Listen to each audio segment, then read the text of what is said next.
Hello there and welcome to my channel. I'm so glad you found your way here today. Tonight we go looking for the answer to one of the oldest riddles of being human. Why we fall for the people we fall for, the ones we can never quite explain. Someone crosses your path, and something in you turns toward them quietly before you have decided anything at all. What is happening in that moment, beneath all thought? Over the next little while we will follow that question down, one small discovery at a time, into the eyes, the voice, the scent, the hidden chemistry that quietly chooses for us in the dark. Each fact is a small light, switched on in a room you have always lived in, but never quite seen. And before we begin, if you enjoy what I share here, please leave a like and hit subscribe. It's how others find their way to this little corner too. So settle in, let the day loosen and fall away, and let yourself grow curious. Now let's begin. There is a particular kind of puzzle that almost everyone has felt at least once. Someone walks into a room, and without a single word passing between you, something turns. You cannot point to a reason. The person may not be the most striking face there, nor the one everyone else is watching, and still your attention drifts back to them again and again. When friends ask later what it was, most people reach for words and come up short. They say things like a certain something or a feeling, or they simply shrug.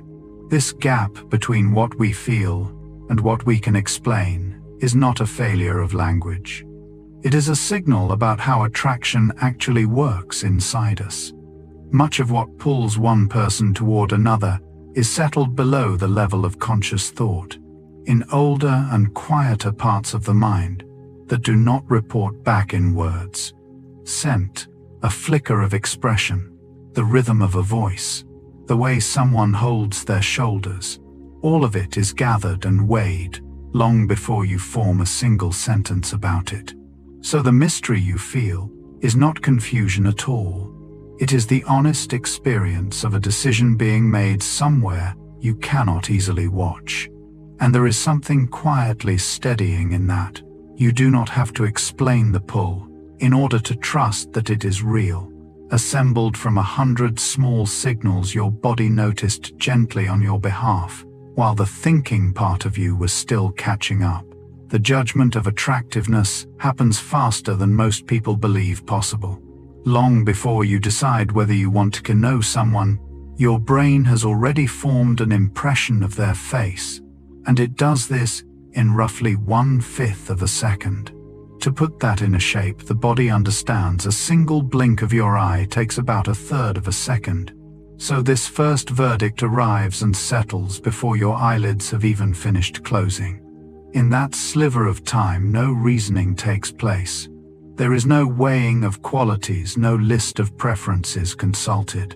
Instead, specialized regions near the back and base of the brain read the face as a whole pattern, its proportions, its symmetry, its familiarity, and hand up a feeling before thought can intervene. Researchers have found that these split-second impressions tend to hold. When people are given far longer to study the same face, their considered opinion usually matches the one that arrived in a flash, which raises a gentle question worth sitting with. If the verdict comes that quickly, how much of first attraction is really a choice? The answer seems to be that the earliest pull is less something you do and more something that happens to you, an automatic response your brain offers up, ready or not. You meet a face, and somewhere beneath awareness, a quiet yes or no has already been spoken. The rest of the evening, in a way, is your slower mind deciding what to make of a feeling it did not consciously create. Consider the eye for a moment, and the small dark circle at its center. That circle, the pupil, is really an opening, and it changes size all day long. In bright light, it shrinks to a pinpoint. In dimness, it opens wide to gather what little light remains. Yet light is not the only thing that moves it. When someone looks at a person they find appealing, the pupils tend to widen on their own, quietly, without any instruction given. This widening is governed by the same branch of the nervous system that stirs when we are excited or drawn toward something, the part that works beneath our command. So the eye betrays a feeling the mouth might still be hiding. And here the effect folds back on itself in a rather tender way. Those same wide pupils, when seen in another face, tend to read to us as warm, as open, as attractive in turn. A person with softly dilated eyes is often judged more appealing, though almost no one could say why they feel it. So two people looking at each other with quiet interest may each be widening, each unknowingly, signaling, each responding to a signal they cannot name. You have likely been on both sides of this without ever noticing. Portrait makers sensed it long before science measured it, sometimes darkening the eyes in a painting to make a face more lovely. The body, it seems, has always spoken this language, opening a little wider toward what it wants, long before we thought to give the gesture a name.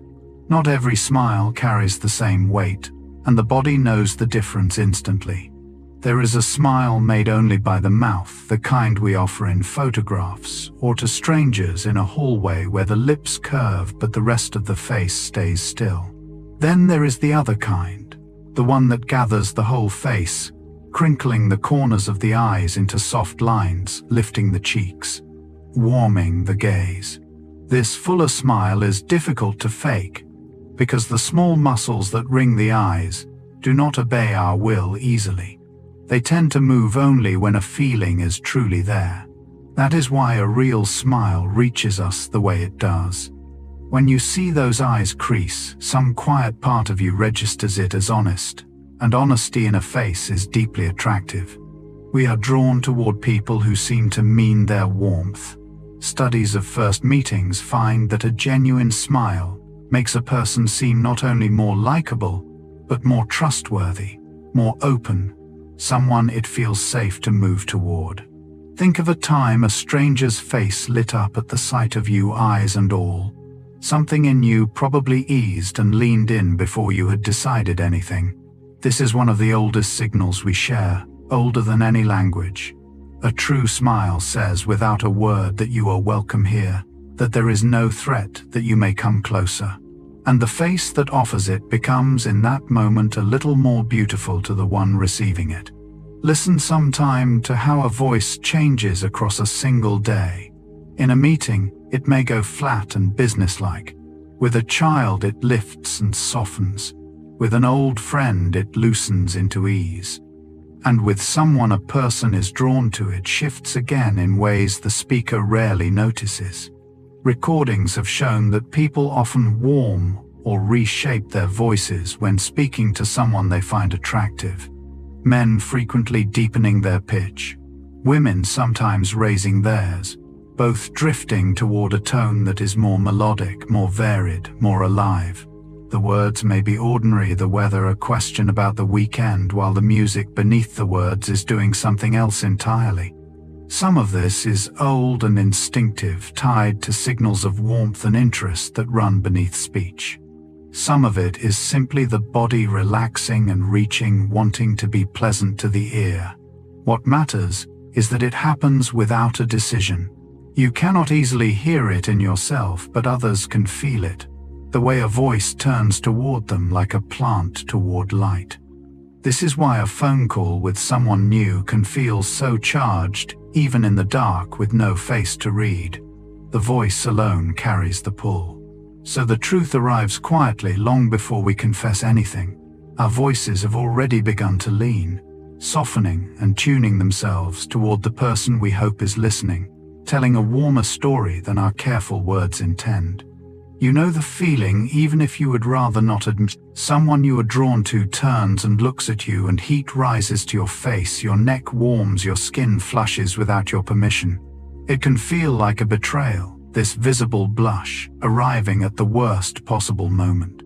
But it is entirely real, and it has a clear cause inside the body. When you sense the attention of someone who matters to you, a rush of stress chemistry moves through you. the same system that readies the body for anything important. Blood vessels near the surface of the skin widen, and blood flows closer to the surface, and the face where these vessels sit near the skin turns warm and pink. Humans may be the only creatures that blush this way, coloring visibly under emotion. And there is a gentle irony hidden in it. The blush you may wish to hide is often read by others as endearing, as a sign of feeling of sincerity, of being moved. Many people find a blush quietly attractive, precisely because it cannot be faked. So the reaction that embarrasses you is in truth one of the most honest things your body can offer another person. It says without a word that this moment matters to you, that you are affected, that you are present. The next time your face grows warm under someone's eyes, you might simply let it be. It is only your body telling the truth a little faster than you meant to. In a quiet laboratory some years ago, researchers tried a simple thing. They asked pairs of strangers, people who had never met, to sit and look into each other's eyes without speaking for several minutes together. It sounds like almost nothing. 2 people, 2 chairs, silence, and a gaze held longer than politeness usually allows. Yet many who took part described the experience as strangely moving. Some felt a rush of closeness. A few reported feelings of real affection for a person they had known for only minutes. Eye contact is something we normally ration, carefully holding it for a beat or two before we glance away, because to hold it longer feels like an offering, an intimacy. When 2 people keep it, the body reads the signal plainly. This person is not looking away. This person is staying. And staying in the old grammar of the body means safety, means interest, means bond.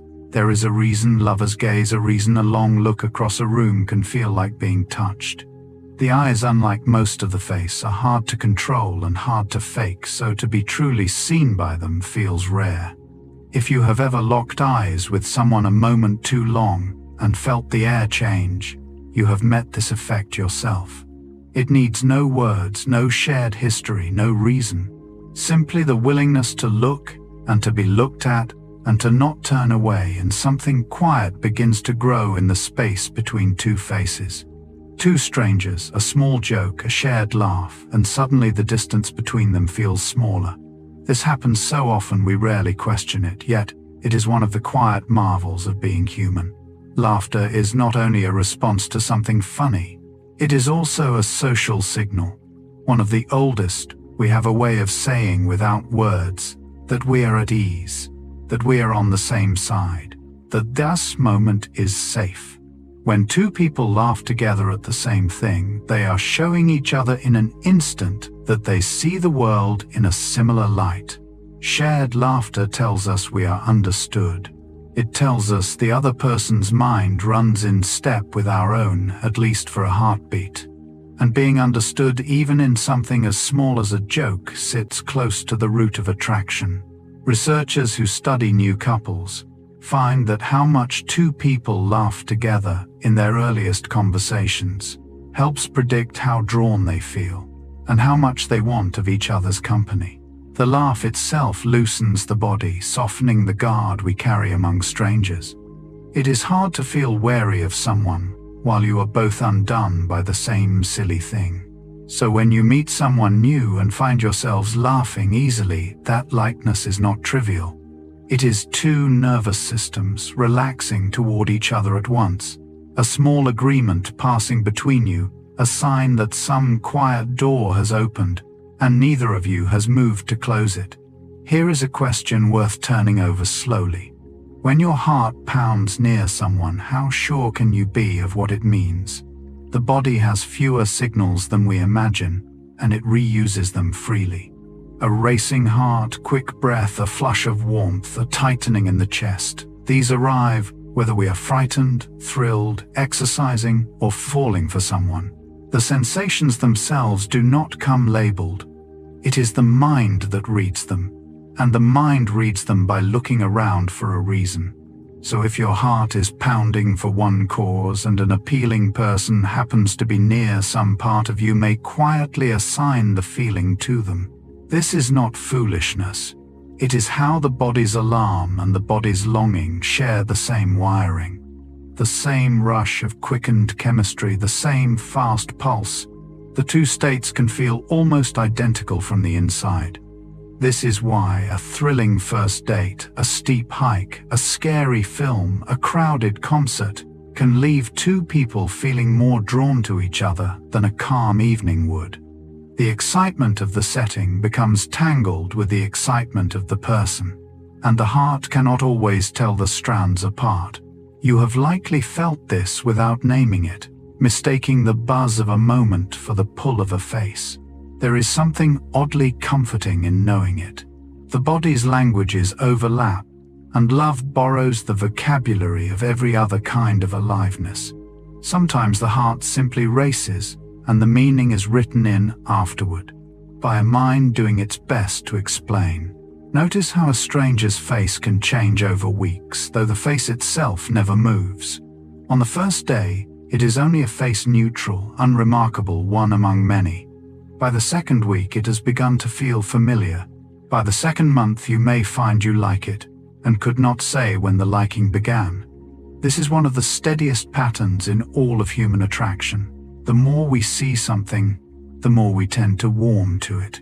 The mind treats familiarity as a kind of safety, because for most of our history, what we saw often was what had not harmed us. A face seen repeatedly becomes easy to process, and that ease feels pleasant, and the pleasantness quietly attaches itself to the face. Researchers have shown this again and again. People rate faces, shapes, even nonsense words as more likable simply after seeing them more times. It helps explain why so much love grows in ordinary places among people. We see day after day the classroom, the office, the same seat on the same train. Attraction does not always arrive in a flash. Often, it seeps in slow as water into cloth, one glimpse at a time. Think of someone in your own life who was plain to you at first, and grew lovely with knowing. Their features did not change, your familiarity did. And so beauty, it turns out, is not only something we find, it is also something that grows quietly in the faces we allow ourselves to keep seeing. Return once more to the pupil, that small dark opening at the center of the eye, because it plays a second stranger role. We saw that our own pupils widen toward what we desire, but the effect runs the other way too. When we look at a face with wide, dark pupils, we tend to find it more attractive, more warm, more inviting, and we have no idea that this is why. In one careful study, people were shown two photographs of the same woman, identical in every way, but in one image, her pupils had been quietly enlarged. Most viewers preferred that image, judging the face softer and more appealing, yet almost none could point to what differed between the two. The signal was read without being seen. This makes a quiet kind of sense. Wide pupils are a mark of interest and openness, and so a face wearing them seems to be turning toward us, welcoming us in. We respond to that welcome beneath our awareness. Long ago, some people are said to have used the juice of a certain plant to widen their pupils on purpose, believing it made them more alluring, though it blurred their sight to do so. Whether or not they understood the reason, they had noticed the effect. So a good deal of what passes between two faces is carried in this smallest of movements. A widening no one consciously performs, and no one consciously sees yet, which draws people gently closer. One dark circle answering another across a room. Of all the senses, smell is the one that reaches us most directly, and it may be the quietest force in attraction. The nerves that carry scent do not take the long route through the reasoning parts of the brain. They travel almost at once into the older regions, tied to emotion and memory. This is why a smell can move us before we have thought, a single thought, why the scent of a particular person can feel like coming home, or like being pulled forward by an invisible thread. In experiments where people are asked to smell worn shirts they cannot see, they consistently find some strangers' scents lovely and others faintly unpleasant, and their preferences are surprisingly firm. The same shirt draws one person and repels another. What each nose is reading we will come to later, but the pull itself is unmistakable and personal. You have likely felt it without permitting yourself to notice the way one person simply smells right to you. Not perfumed, not scented, just themselves in a way that quietly loosens something in your chest. This is not romance dressed up as science. It is genuinely one of the deepest channels. Attraction flows through, older than sight, harder to fool, nearly impossible to argue with. A face can be studied and reconsidered. A scent slips past all that arriving, already meaning something. And so a great deal of who we are drawn to may be decided by an ancient sense we rarely credit. Reading the air between two people and quietly, wordlessly choosing. Look closely at any face and you will find it is never perfectly even. One eye sits a little higher, one side of the smile lifts more than the other, and this is true of every human face that has ever been. Yet within that universal unevenness, we lean gently toward balance. Faces whose two halves more closely mirror each other tend to be rated as more attractive, across many different cultures and studies. Why should this be? The answer seems to lie in what symmetry hints at. Building a face is a long and delicate process, and it can be nudged off course by illness, by stress, by hardship along the way. A more symmetrical face may quietly suggest that its owner weathered that process well, that development ran smoothly, and so, over deep stretches of time, we may have grown attuned to balance as a faint signal of health and steadiness. None of this is calculated. No one measures the halves of a face on meeting someone. The preference simply arrives as a feeling, a sense that a face is pleasing while the reason stays hidden beneath it. And it is worth holding this gently because it is only a whisper, not a rule. Plenty of the faces we come to love are charmingly uneven, and it is often the small asymmetries, the crooked grin, the one raised brow that make a face dear to us. Balance may catch the eye first, but it is rarely what keeps us.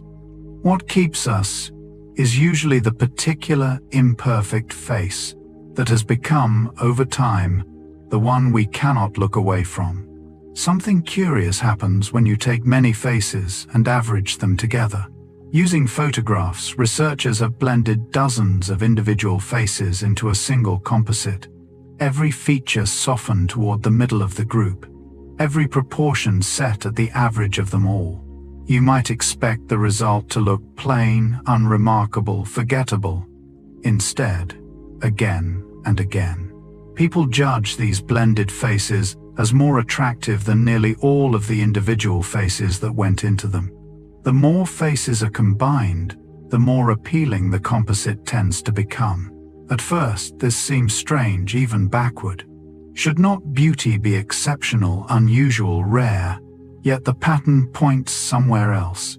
An averaged face is by its nature free of extremes, no feature too large or too small. Everything smooth and balanced and easy for the eye to take in. That very ordinariness may be part of the appeal, since a face near the average is a face the mind can read effortlessly, and ease, as we have seen, feels pleasant.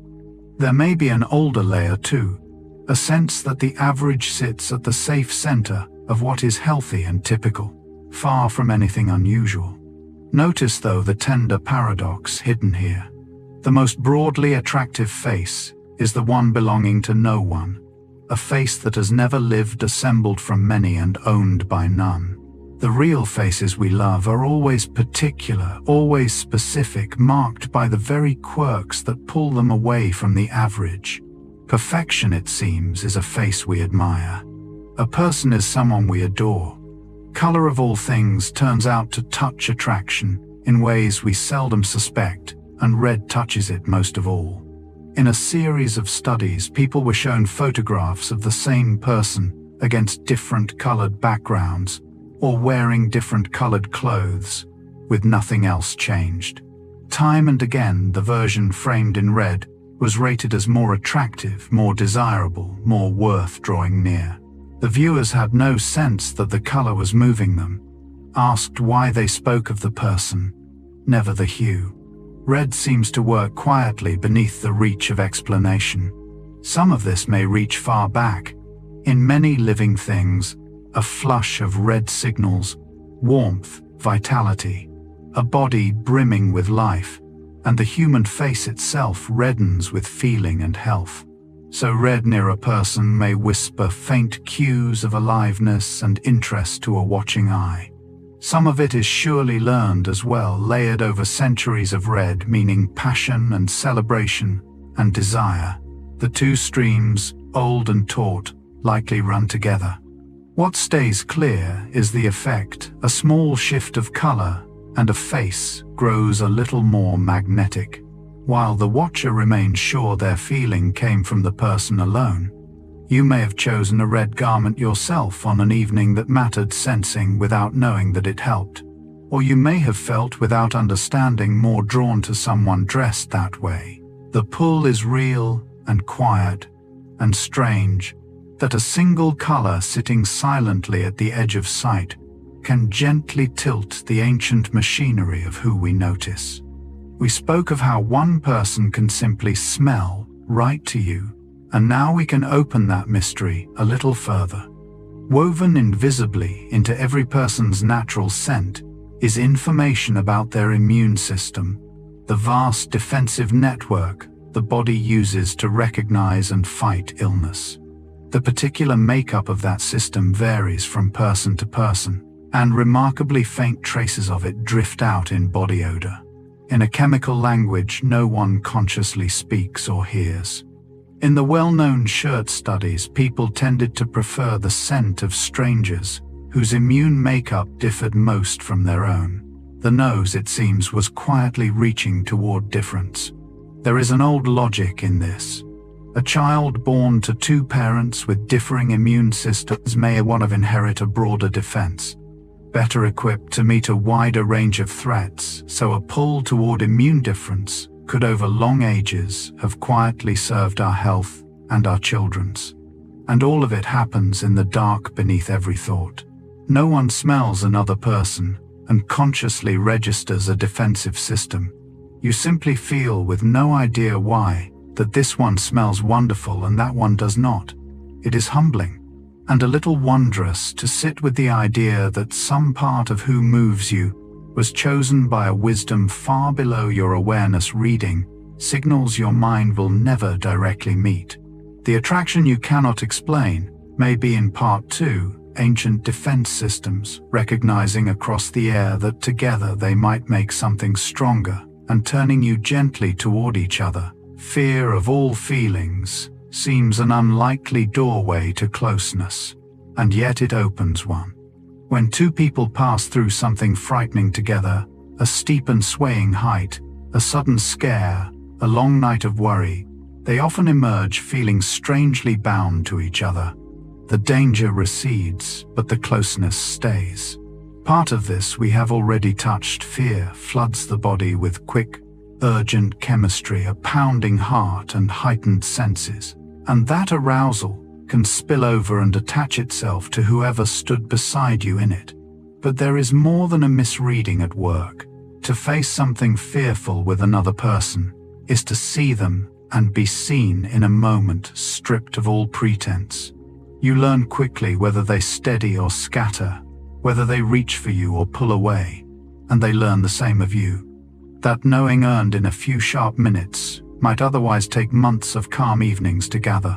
This is why people who survive something together, a storm, an accident, a hard passage, so often speak of a bond that ordinary time could not have made. And it is why a thrilling experience early in knowing someone can draw two people together with surprising speed. You may have felt it yourself, growing suddenly close to someone after a frightening hour shared. The fear itself was real, but what it left behind was not fear at all. It was the quiet, durable sense of having been for a moment unguarded and unalone side by side, in something that mattered. There is a shortcut to the heart, so simple, it almost feels like a trick, and yet it is one of the steadiest findings in all the study of human warmth. We tend to like the people who like us. When someone shows through a look, a word, a warmth of manner that they are drawn to us, something in us softens and turns toward them in return, often before we have decided anything at all.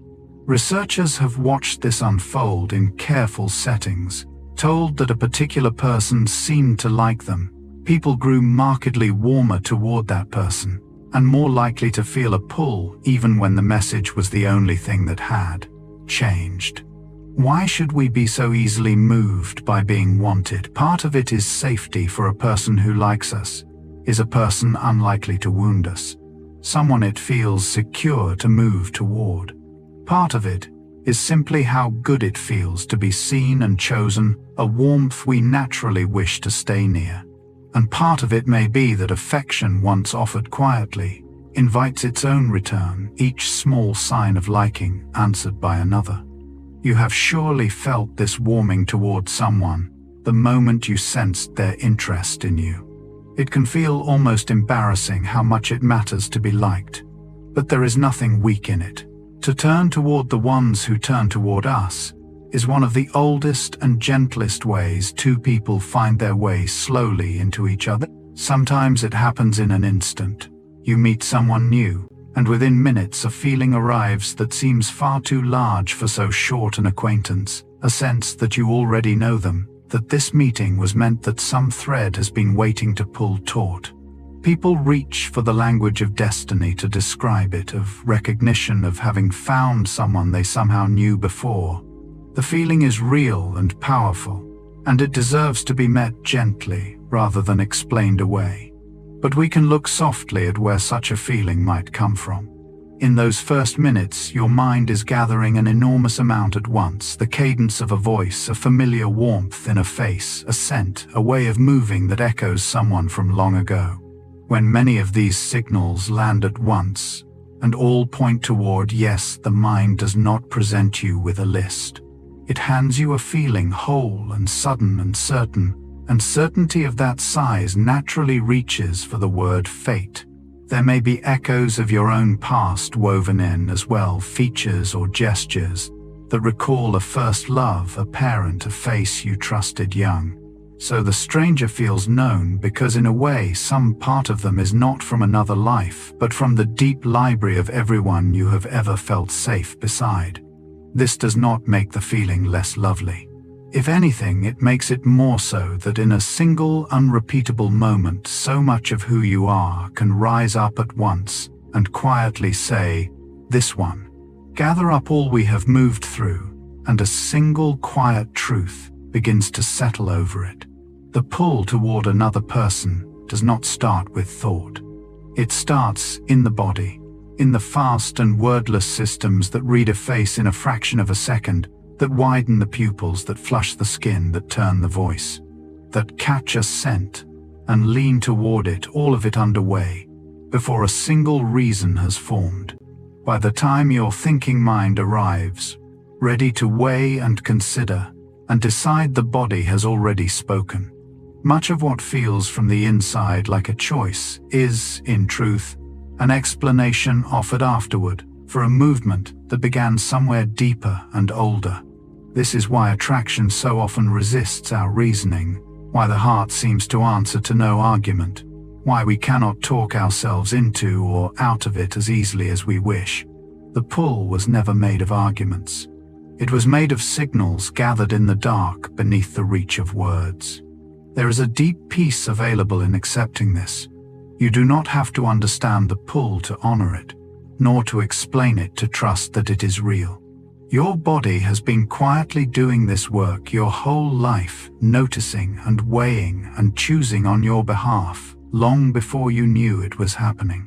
And so the mystery we began with turns out to be no flaw at all, but simply the honest feeling of being a creature whose wisest choices are sometimes made in a place too old, and too quiet for words to reach. What we casually call love is not one thing inside the brain, but three running on distinct systems that can rise and fall on their own. The first is desire, the broad pull toward closeness, driven by the body's oldest chemistry. The second is attraction itself, that focused, restless fixation on one particular person when the mind returns to them again and again, and everyone else seems to fade. The third is attachment, the deep, calm bond that can hold two people together across long years, warm and steady rather than feverish. Each runs on its own machinery, its own tides of chemistry, and this is why they need not move together. A person can feel deep desire without focused attraction, or a settled attachment without the old fever, or the fever without the calm bond beneath it. Understanding this quietly dissolves some of love's oldest puzzles, how someone can love a partner tenderly and still feel a stray pull elsewhere, or how a couple's early fire can cool while their bond only deepens. These are not contradictions. They are separate systems, each keeping its own time, and there is something steadying in seeing it laid out so plainly. When your own heart seems to hold several feelings at once, tenderness and restlessness and longing, all braided together, you are not broken or confused. You are simply a creature running three ancient programs at once, each built for a different purpose across the long history of our kind. The tangle you sometimes feel inside is not disorder. It is the natural weather of a heart built from the beginning to love in more than one way.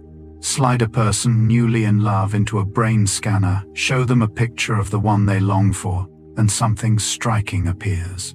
Deep in the brain, in an old and central region, tied to reward and motivation, activity surges. And it is the very same region that lights up in the grip of certain powerful cravings. The brain in early love, and the brain reaching for what it cannot stop wanting, share a great deal of their machinery. This is not a loose comparison, but a measured overlap seen again and again in careful imaging.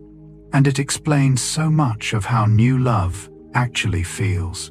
The endless returning of the thoughts, the ache when the person is absent, the rush when they appear, the way ordinary life dims beside the brightness of them. These are the signatures of a reward system, fully alight, flooding you with the chemistry of wanting. It is why longing for someone can feel less like a gentle preference and more like a need, something the body insists upon. There is real tenderness in understanding this. When you have felt unable to stop thinking of someone, unable to reason yourself calm, it was not weakness of will. It was one of the most powerful systems in your brain, doing exactly what it evolved to do, seizing your attention and holding it fast on the person it had chosen so that you would not drift away. Love borrows the deepest circuitry of wanting we possess, and so the person who consumes your thoughts is not a sign that something has gone wrong in you. It is a sign of how completely you have been moved. At the center of that alight reward system sits a single chemical messenger, and its name is dopamine. We often hear dopamine called the pleasure chemical, but that is not quite its truest work. Dopamine is the chemistry of wanting, of seeking, of pursuit, the substance that sharpens attention onto a goal and floods the body with the drive to reach it. In early attraction, dopamine runs high, and this single fact accounts for a great deal of what that time feels like. It is why the beloved seems to shine with a special significance, brighter and more vivid than everyone around them. Dopamine tags them as the thing that matters most, the reward worth all your focus. It is why energy surges, why sleep grows thin, why you can talk through half a night without tiring, why the mind returns and returns to one face. This same messenger drives the deep focus we bring to anything we crave, and in love, it turns that full force upon a person. And here is the quiet mercy in knowing it. When you have felt almost feverish over someone unable to eat or rest or think of much else, you were not losing yourself. You were awash in one of the body's oldest chemistries of pursuit, tuned by long ages to lock your attention onto the one who had become for a while the center of your world. That restless, luminous, sleepless state has a name and a cause. It is dopamine doing faithfully what it has always done, making one person for a season feel like the brightest thing in your life. The mind plays a quiet trick when it meets a lovely face, and almost no one notices it happening. We tend, without deciding to assume that people we find attractive are also kinder, warmer, more capable, more intelligent, as though beauty were a window onto everything else within. Researchers gave this tendency a plain name long ago, calling it the notion that what is beautiful is good, and they have found its traces nearly everywhere they look. Attractive people are more often judged, trustworthy on sight, more often believed competent, more often given the benefit of the doubt in 100 small ways. None of this is chosen or conscious.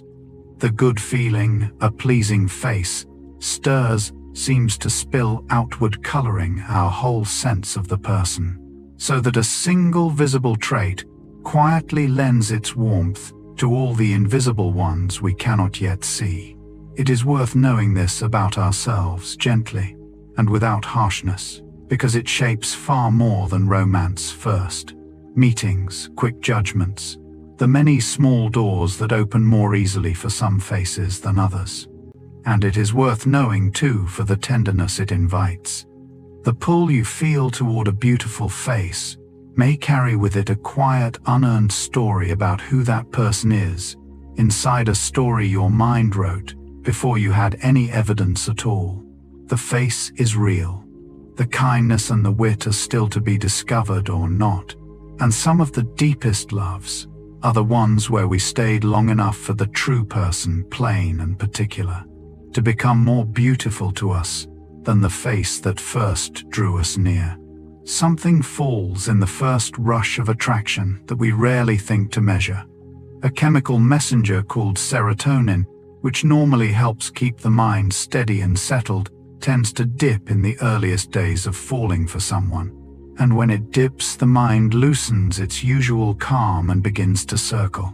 This is the quiet reason a new love can feel almost like a fixation, the thoughts returning again and again to one person, the inability to set them aside the way they surface unbidden in the middle of any task.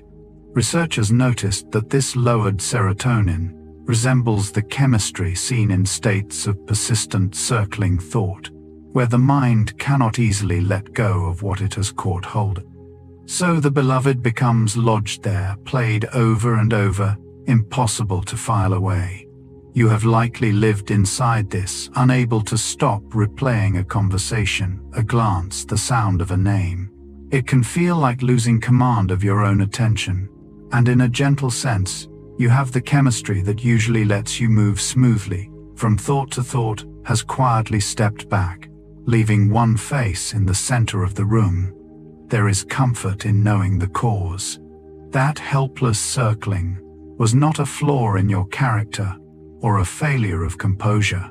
It was a real shift in the body's chemistry tuned across long ages to keep the mind fastened on someone newly important so that you would not simply wander off and forget them. The obsession that unsettled you was in its way, the body's method of holding on. If dopamine draws the focus and lowered serotonin sets the mind, circling a third messenger supplies the sheer physical charge of new love, and it is called norepinephrine. This is close kin to the chemistry the body pours out in any moment of heightened alertness, the substance that quickens the pulse and sharpens the senses and readies us for something important. In early attraction, it runs high, and its fingerprints are all over how that time feels in the body. The racing heart when the beloved appears, the flush of energy, the loss of appetite, the strange electric wakefulness that keeps sleep away long into the night. These are norepinephrine at work, treating the arrival of love as an event of the highest importance. It is why new lovers so often describe feeling more alive, more awake, running on little food and less sleep, yet somehow full of energy. The body has been switched into a heightened state and it holds you there. You may remember nights early in a love when sleep would simply not come, your mind bright and your heart quick, though the hour was late. That wakefulness was not restlessness or worry. It was your body flooded with the chemistry of high alert, tuned toward the one who had become overnight the most significant thing in your world. There is a tenderness in seeing it plainly. The sleeplessness that once puzzled you was your whole system leaning forward at once, wide awake, and turned toward a single person, as if some ancient part of you did not want to waste a single hour of being newly helplessly drawn. Look across the world's many people, so different in their tastes and their ideas of beauty, and a few quiet consistencies still surface. One of them concerns the shape of the body, specifically the relationship between the waist and the hips.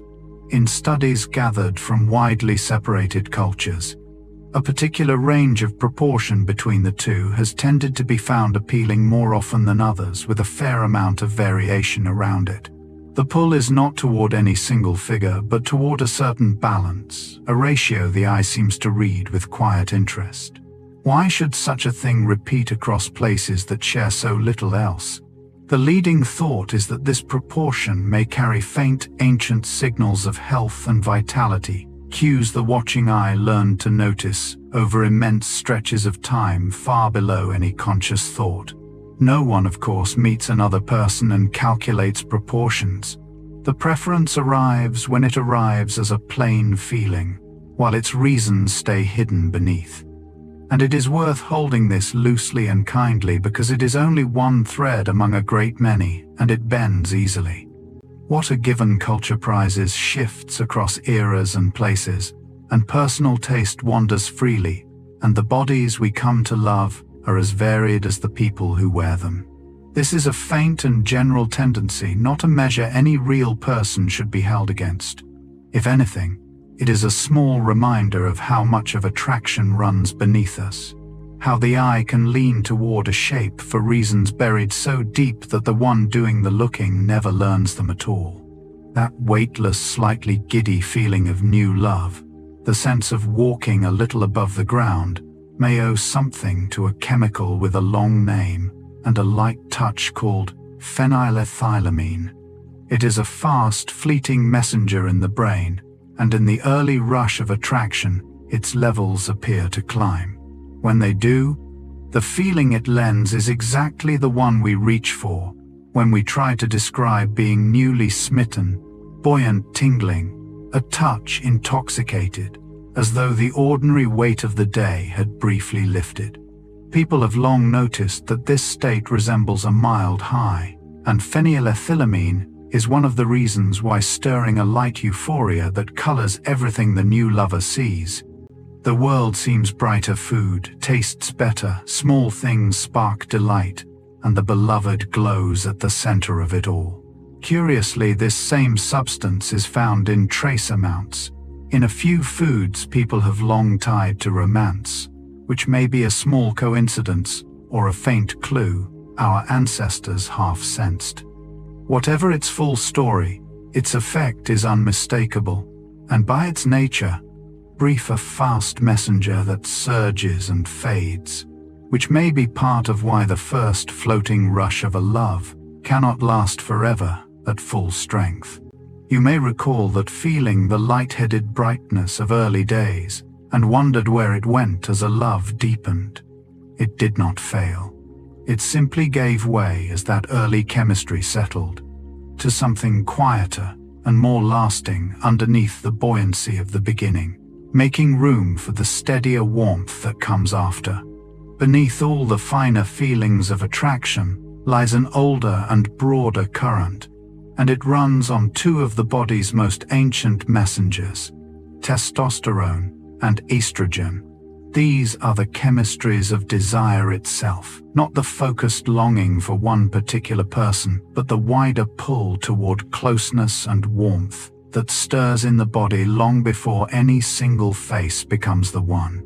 Both messengers move through everyone in differing measures, and together they help kindle that first general sense of wanting to be near, to touch, to draw close. This is the deepest and oldest layer of the three systems we spoke of, the broad foundation on which the more focused fevers of attraction and attachment are later built. It is what gives desire its bodily weight, its rootedness in flesh rather than only in thought, and it moves largely beneath our command, rising and ebbing with tides we do not consciously set. There is something clarifying in seeing it named so plainly. The pull of the body is not a lapse from some higher, purer feeling.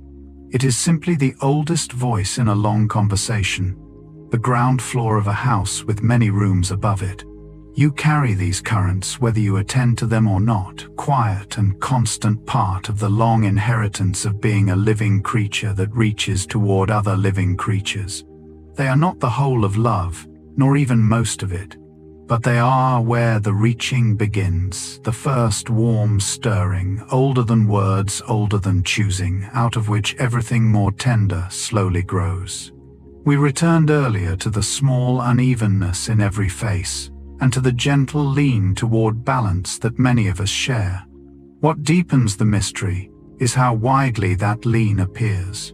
When researchers have carried the question across the world to distant communities, to peoples who share little in the way of custom or history, the quiet preference for facial symmetry has tended to surface almost everywhere they have looked. This is not the kind of taste one culture teaches, and another does not like a fashion or a fondness for a certain color. It appears to run beneath culture in something older and more shared, present among people who never met and never could have passed the preference between them. That near universality is itself the striking thing. It suggests the pull toward balance is written somewhere deep in our common inheritance, a faint signal our kind grew attuned to long before any of the world's cultures divided. And yet, as always, we should hold it gently. A tendency shared across peoples is still only a tendency faint and easily overruled by everything particular that draws one person to another. The universality lives in the average, across many. It does not govern any single heart. You may find in your own life that the faces you have loved most were never the most balanced, that it was some lovely crookedness that undid you. Both things are true at once. Somewhere far below our species leans towards symmetry. And up here, where real people meet, we fall for the specific, uneven particular face that has quietly become the only one we want to see. Touch of all the ways two people meet may be the one that binds most deeply, and it does so through a messenger called oxytocin. This is the chemistry of bonding, of closeness, of the quiet trust that grows between people who are safe with one another. It rises with gentle contact, a held hand, an arm around the shoulders, a long embrace, and when it rises, it draws two people closer in a way that has little to do with the fever of early attraction and much to do with the slow, warm work of attachment, where dopamine drives the chase and norepinephrine lends the charge. Oxytocin does something softer. It settles it, steadies it, weaves. It is deeply tied to the earliest bond of all, the one between a parent and a newborn. And the same chemistry that seals that first closeness is at work when two people hold each other years later. This is part of why touch feels so different from mere nearness, why a hand on your arm can say what words cannot, why an embrace can calm you when nothing spoken would. You have felt this steadying. Surely the way the right touch loosens something tight in the chest and makes the world feel briefly safe.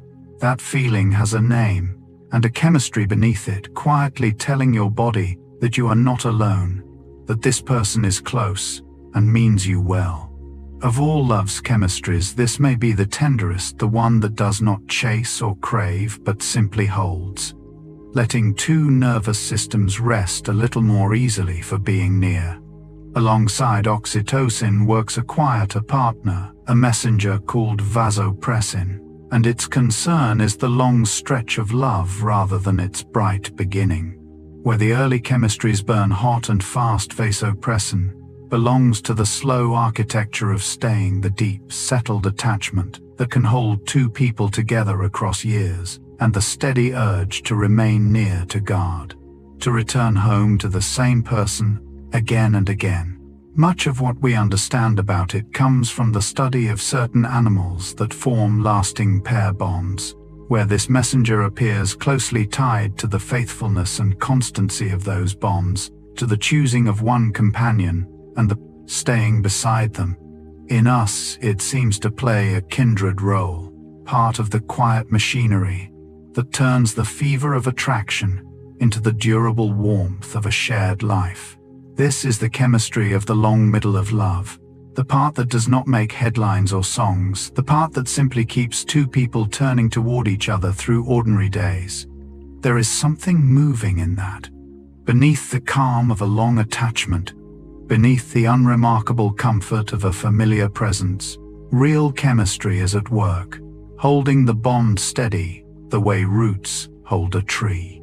If you have ever felt the quiet pull toward home, toward one particular person, not with fever but with something deeper and more settled, you have felt this messenger's soft insistence.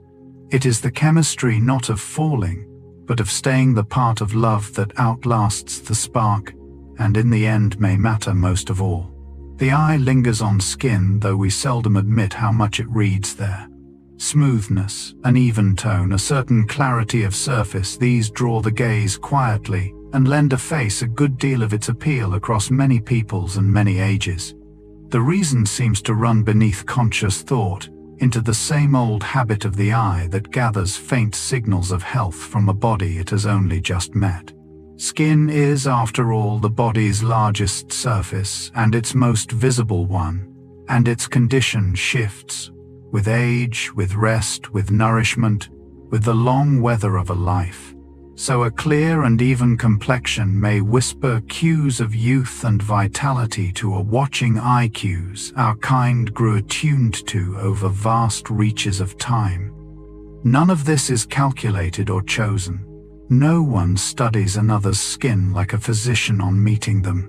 The impression simply arrives, folded into the larger sense that a face is pleasing, its reasons hidden well below.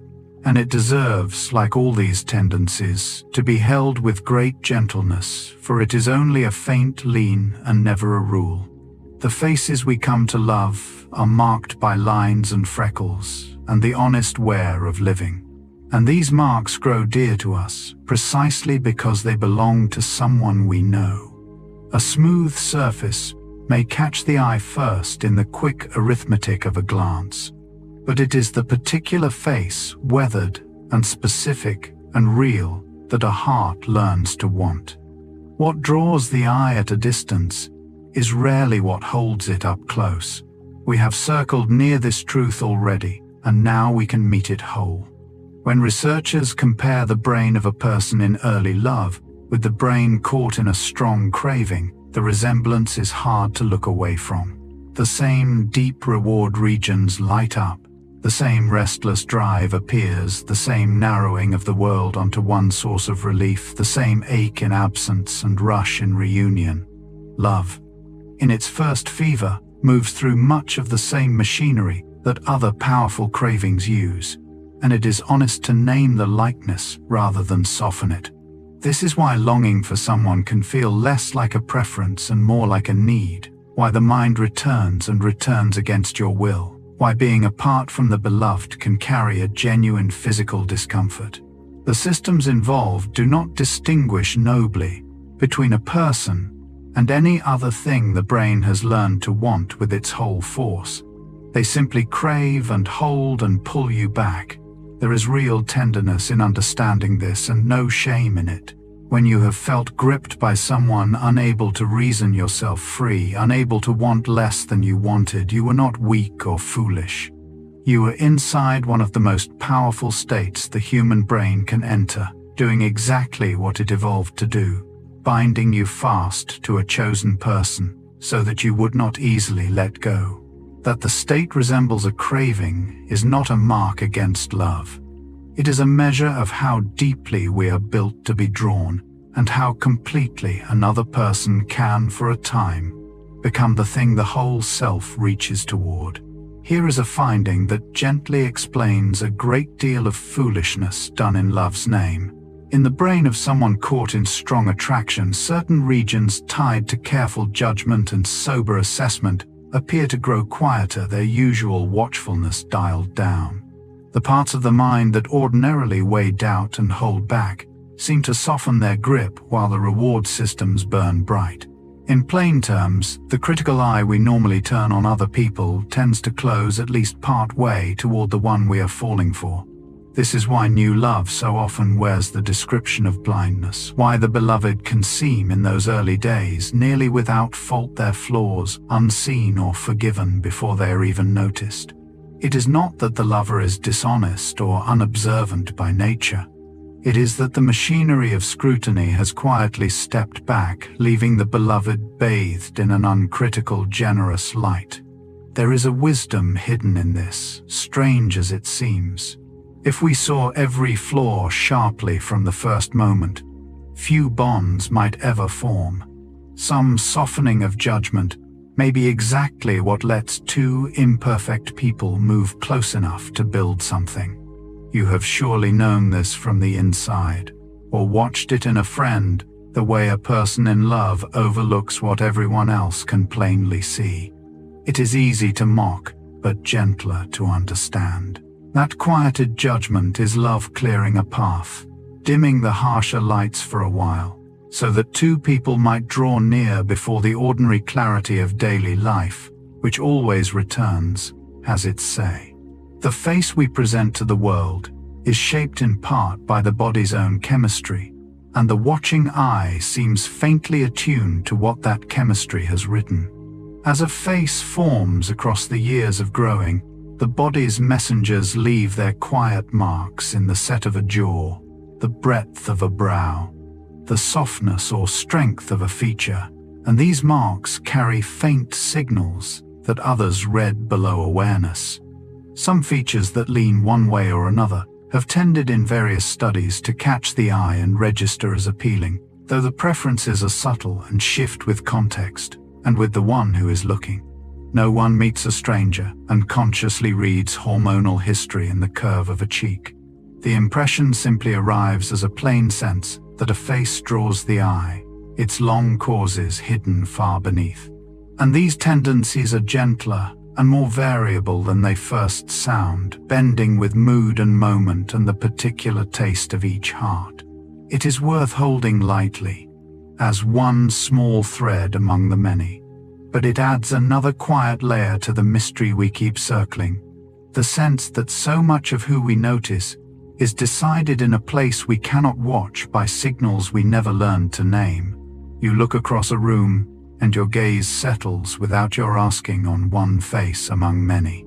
Some of that settling may be your eye, reading a story written long ago, in another person's features, a story neither of you could tell aloud, yet which quietly helped decide in that first unguarded moment where your attention chose to rest. Listen this time not to what a voice says, but to where it sits. Pitch, how high or low a voice rests, turns out to carry its own quiet pull, and in men a lower pitch is often heard as more attractive. In study after study, when people listen to voices raised or lowered by small amounts, the deeper register tends to draw warmer judgments, read as more appealing and often as more assured. The reasons reach down into old signals the ear seems to gather almost on its own. A lower voice tends to come from a larger frame, and it forms under the body's own chemistry, so pitch may carry faint cues of physical presence and vitality that a listener registers without ever meaning to. None of this is reasoned through in the moment. No one hears a voice and consciously measures its depth. The impression simply arrives folded into the larger feeling that a voice is pleasant to be near. And it is, as always, only one faint thread among many, easily outweighed by warmth, by kindness, by the particular way a specific person speaks your name. Yet it lingers as part of the mystery that so much can travel on sound alone before a face is even seen. You may have felt a voice reach you over a phone in the dark and warm to it before you knew a single thing about the speaker. That warming was not random. Some old part of you was listening beneath the words, reading the low music of a voice and quietly leaning toward it, gathering from mere sound a sense of the person on the other end. The same quiet listening runs the other way as well. In women's voices, a somewhat higher pitch is frequently heard as appealing, drawing warmer judgments in the same careful studies where small shifts of pitch are tested. As with men, the ear seems to gather faint old signals from the register of a voice reading cues it never consciously names. A higher pitch, too, forms partly under the body's own chemistry, and so it may carry quiet hints that a listener registers well below thought, the way so much of attraction is registered. But it is worth pausing here to hold the whole matter loosely, for these are gentle averages, and nothing more easily overruled and endlessly varied. Real voices are not high or low so much as particular, marked by their own warmth, their own rhythm, their own way of laughing or softening or falling quiet. A voice becomes dear not for its pitch, but for whose it is, for the thousand small things it has said to you, for the comfort of hearing it again after time apart. You have surely known a voice that could steady you the moment it spoke. Not for how it sat on any scale, but for the person carried inside it. That is the deeper truth the pitch studies only brush against. The ear may lean at first, and faintly towards certain registers. But what it comes to love is a specific voice learned over time, until it is no longer high or low to you at all, only familiar, only wanted, only the sound of someone you are glad to have near. Something quietly shifts across the arc of a woman's monthly cycle, in how certain qualities in others are perceived, and this is one of the more surprising currents researchers have traced in the tides of attraction. In some studies, as a woman moves through the more fertile days of her cycle, subtle changes appear, in which male faces and voices draw her eye and ear, with slightly different qualities catching her attention than at other times. The shifts are small and have been much debated, refined, and questioned, as such findings should be, and they should be held with real care rather than treated as fixed law. But the underlying idea is a gentle marvel that the body's own changing chemistry may faintly color perception itself, tilting attention this way or that, as the inner tides turn all far beneath any conscious choosing. No one experiences this as a decision, or even as a noticeable change. If it moves at all, it moves in the quiet background of preference, below the reach of awareness. And it opens once more the deep theme we keep returning to: how much of what we feel as steady, personal taste may in truth be shifting quietly beneath us, moved by chemistries we never sense directly. It is humbling and a little wondrous to consider that even the direction of a glance might ebb and flow with tides inside the body. You go through your days feeling that your preferences are simply yours, fixed and known. And perhaps in their broad shape they are, but at the fine edges, some part of who catches your eye may be quietly answering to rhythms far older and deeper than thought, keeping their own patient time within. We spoke of how the nose quietly reaches towards certain scents, reading immune signals it never names, and remarkably that reaching itself may shift across a woman's cycle. In some studies, the body odors that a woman finds most appealing appear to change subtly as she moves through the fertile phase, with a somewhat altered pull toward particular scents at that time. As with the shifts in seeing and hearing, these findings are delicate and debated, refined by careful work, and best held loosely rather than declared as certainty.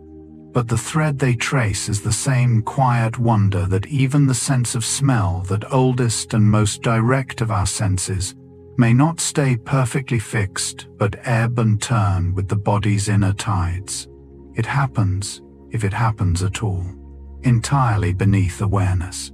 No one notices their own nose changing its mind. A scent that draws you, simply draws you, its shifting reasons, hidden far below thought. And it deepens the tender strangeness we have circled all along, that so much of attraction is decided in the dark by senses reading signals we cannot consciously meet, moved by rhythms we never feel directly. You breathe in the scent of someone dear and feel it settle you, feel it pull you gently closer, and you take that feeling as simply permanently yours.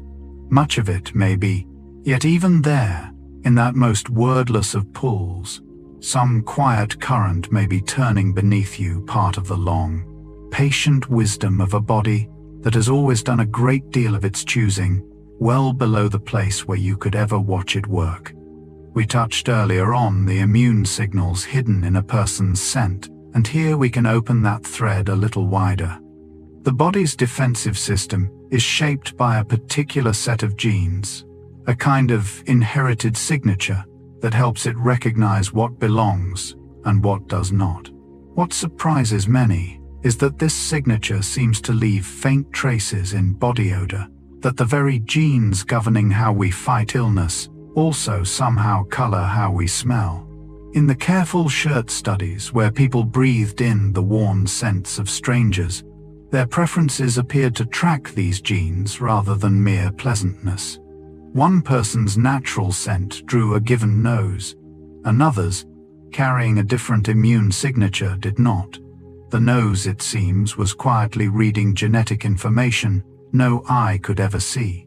This is one of the strangest and most intimate channels attraction runs through a conversation between defensive systems conducted entirely in the language of scent, beneath every word and every thought.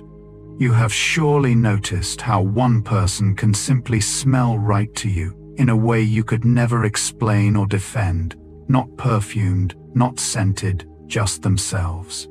That rightness may be in part your own immune history, recognizing another's across the air, reading in a breath whether the two of you might be well matched.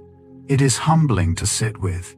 Some of the deepest pulls we feel toward one another are settled by an ancient wisdom in the body, weighing signals we will never consciously meet, choosing on our behalf in a place far below the reach of reason, and handing us only a feeling we cannot quite explain. Notice which way that hidden preference tends to lean, because the direction is the tender part. When people are drawn by these immune signals in scent, the pull is often toward difference, toward partners whose defensive genes are unlike their own rather than similar. In the studies, many found the scents of the most immune-different strangers the most appealing, as though the nose were seeking not sameness but contrast. There is an old logic that may lie beneath it. A child born to two parents with differing immune signatures may inherit a broader, more varied defense, better armed to meet a wider range of threats across a life. So a quiet lean toward immune difference could, over immense reaches of time, have gently served the health of the children such pairings might produce. And all of it unfolds below awareness, in the dark beneath thought. No one breathes in another person and consciously registers a defensive signature, let alone whether it complements their own. You simply feel with no idea why that one person smells wonderful to you and another does not. It is worth holding softly, as one faint thread among the many that draw two people together, easily outweighed by everything else that makes a person dear. But it lingers as one of the quietest marvels of attraction, that some part of who moves you may have been chosen by two ancient defense systems, recognizing across a breath of shared air that together they might build something sturdier than either could alone. The mystery you cannot explain may be in part your body reaching toward different, seeking in another the very things it lacks. Tears carry more than we ever guessed, and one careful line of study suggests something quietly moving about them. Researchers gathered tears shed in sadness and let others breathe in their scent, unaware of what they were smelling for. These tears carry no odor a person can consciously detect, and still something shifted in some who breathed the scent. Measures tied to desire appeared to soften and settle the chemistry of attraction, gently quieting. The tears, it seemed, were saying something wordless and being heard beneath thought. This is a delicate finding, refined and questioned as such work should be, and best held with care rather than certainty. But the picture it paints is strangely tender. Tears may not be only an overflow of feeling. They may also be a signal, a chemical message passing from one person to another below all awareness, quietly asking not for desire, but for gentleness, for comfort, for care. It would make a kind of deep sense. When someone we are close to is weeping, what the moment calls for is rarely passion but tenderness, a softening toward their sorrow, and perhaps the body has an old way of saying so, written in a scent no mind can name. You may have felt this without understanding it, the way desire naturally hushes in the presence of someone's grief, replaced by a wish only to hold and to steady. That shift may not be only kindness chosen by the mind. It may be in part an ancient message received by the body, a quiet chemical word passing between two people, turning one gently toward the other, not with wanting, but with care. Why do we kiss at all? It is a strange thing when you pause on it, two faces pressed close, an act so ordinary to us, and yet so peculiar seen plainly. One idea researchers have offered is that a kiss may be, among other things, a kind of quiet gathering of information. Brought that close, the senses are flooded at once, the scent of another person, the taste, the warmth, 100 faint signals exchanged in a single moment of nearness. And some of those signals, as we have seen, carry real information about health, about chemistry, about how two bodies might match. So a first kiss may work in part as an intimate test the mind never consciously runs, gathering in an instant what could not be learned any other way, and handing back only a feeling that this felt right or somehow did not. Many people know exactly this from their own lives, a first kiss that quietly settled something, or one that without any clear fault simply told them no. That verdict may have been more than mood. It may have been the body reading a wealth of signals at close range and rendering beneath thought its quiet judgment. Of course, a kiss is far more than a test. It is tenderness and play, and the meeting of two people who have chosen to come close. But woven through it may run this older thread, a wordless gathering of knowledge in the guise of affection. The next time a kiss feels like an answer to a question you never asked, you might consider that some part of you is in fact quietly asking and quietly, wisely being answered. Look across the couples you know, and a quiet pattern often surfaces, one that the study of attraction has traced again and again. People tend on the whole to pair with others of roughly similar overall attractiveness. Not always, not without exception, but often enough to form a real and measurable tendency. We seem to sort gently and unconsciously toward those who match us in this way. The reasons are less about vanity than they might first appear. Part of it is a quiet weighing of likelihood, a sense of who might return our interest, so that we tend to reach toward those who feel within reach, rather than toward the unreachably admired. Part of it is simply the way people meet and mix in similar circles and settings, moving among those broadly like themselves. And part may be a wish for steadiness, since bonds between well-matched partners can carry a certain ease and security. None of this is calculated on purpose. The sorting happens quietly in the background of 1,000 small choices.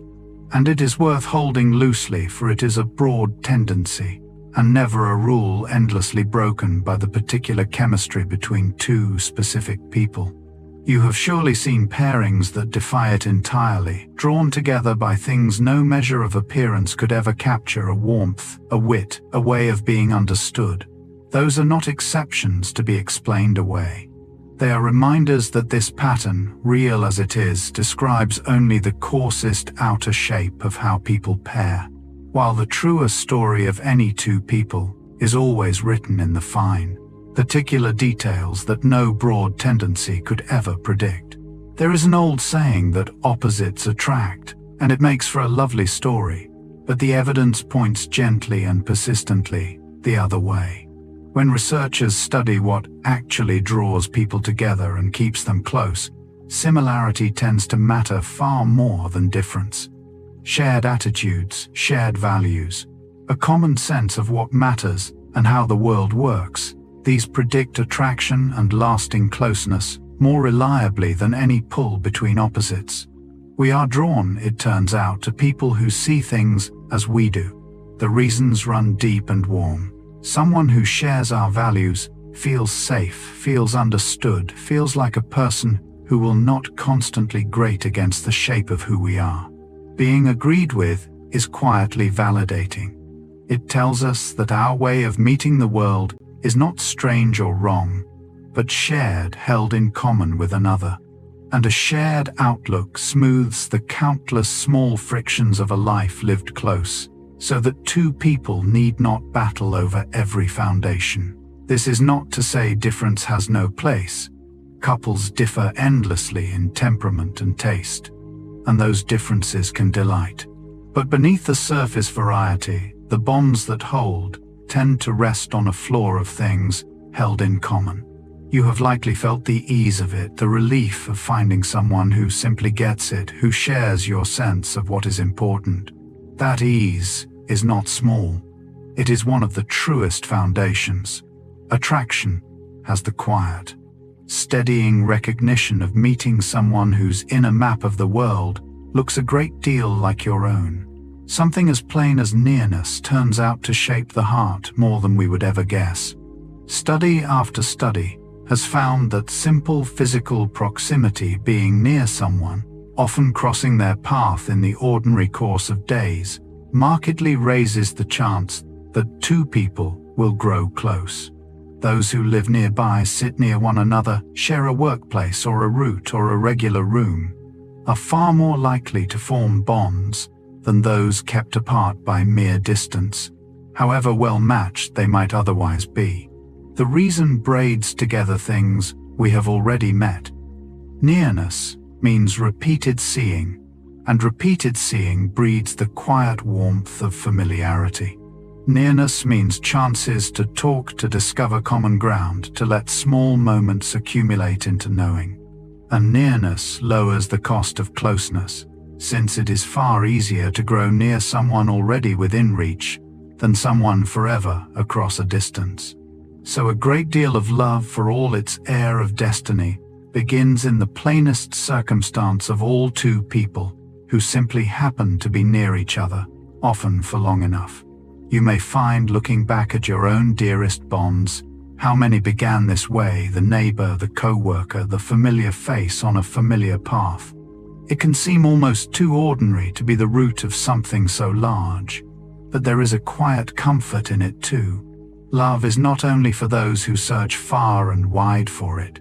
So often it grows unlooked for in the nearest soil of all, among the people already close enough to be seen day after ordinary day, until one of them slowly becomes someone the heart cannot do without. Watch two people who are enjoying each other, and you will begin to see a quiet dance you never noticed before. One leans forward, and soon the other leans too. One crosses their arms, touches their face, tilts their head, and a moment later the other echoes the gesture, unaware they are doing it. This soft mirroring runs almost constantly between people who are getting along, and it happens far beneath any decision to do it. Researchers have found that when one person subtly mimics another's movements, warmth tends to grow between them.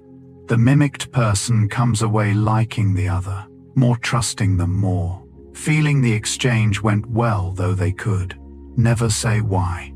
The body seems to read this, echoing as a signal of being in step, of being understood, of belonging together in a moment.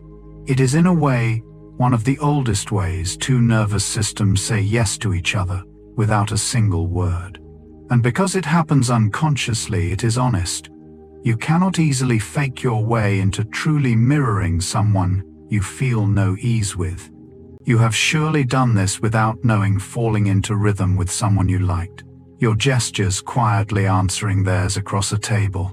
That unnoticed dance was not nothing. It was two bodies finding a shared tempo, each unconsciously telling the other that they were welcome, that the meeting felt safe, that some quiet door had opened.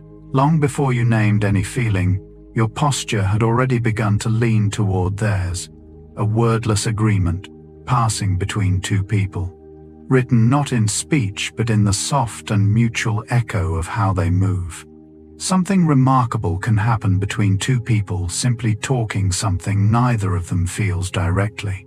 As a close pair falls into an absorbing conversation, their bodies may begin quietly to move in time, heartbeats drifting toward a shared rhythm, breaths falling into step, the two nervous systems slowly tuning toward one another like instruments settling into key. Researchers who have measured couples in conversation have found this synchrony surfacing again and again, the inner tempos of two people gently converging as they attend to each other. It is not willed, and it cannot be felt from the inside.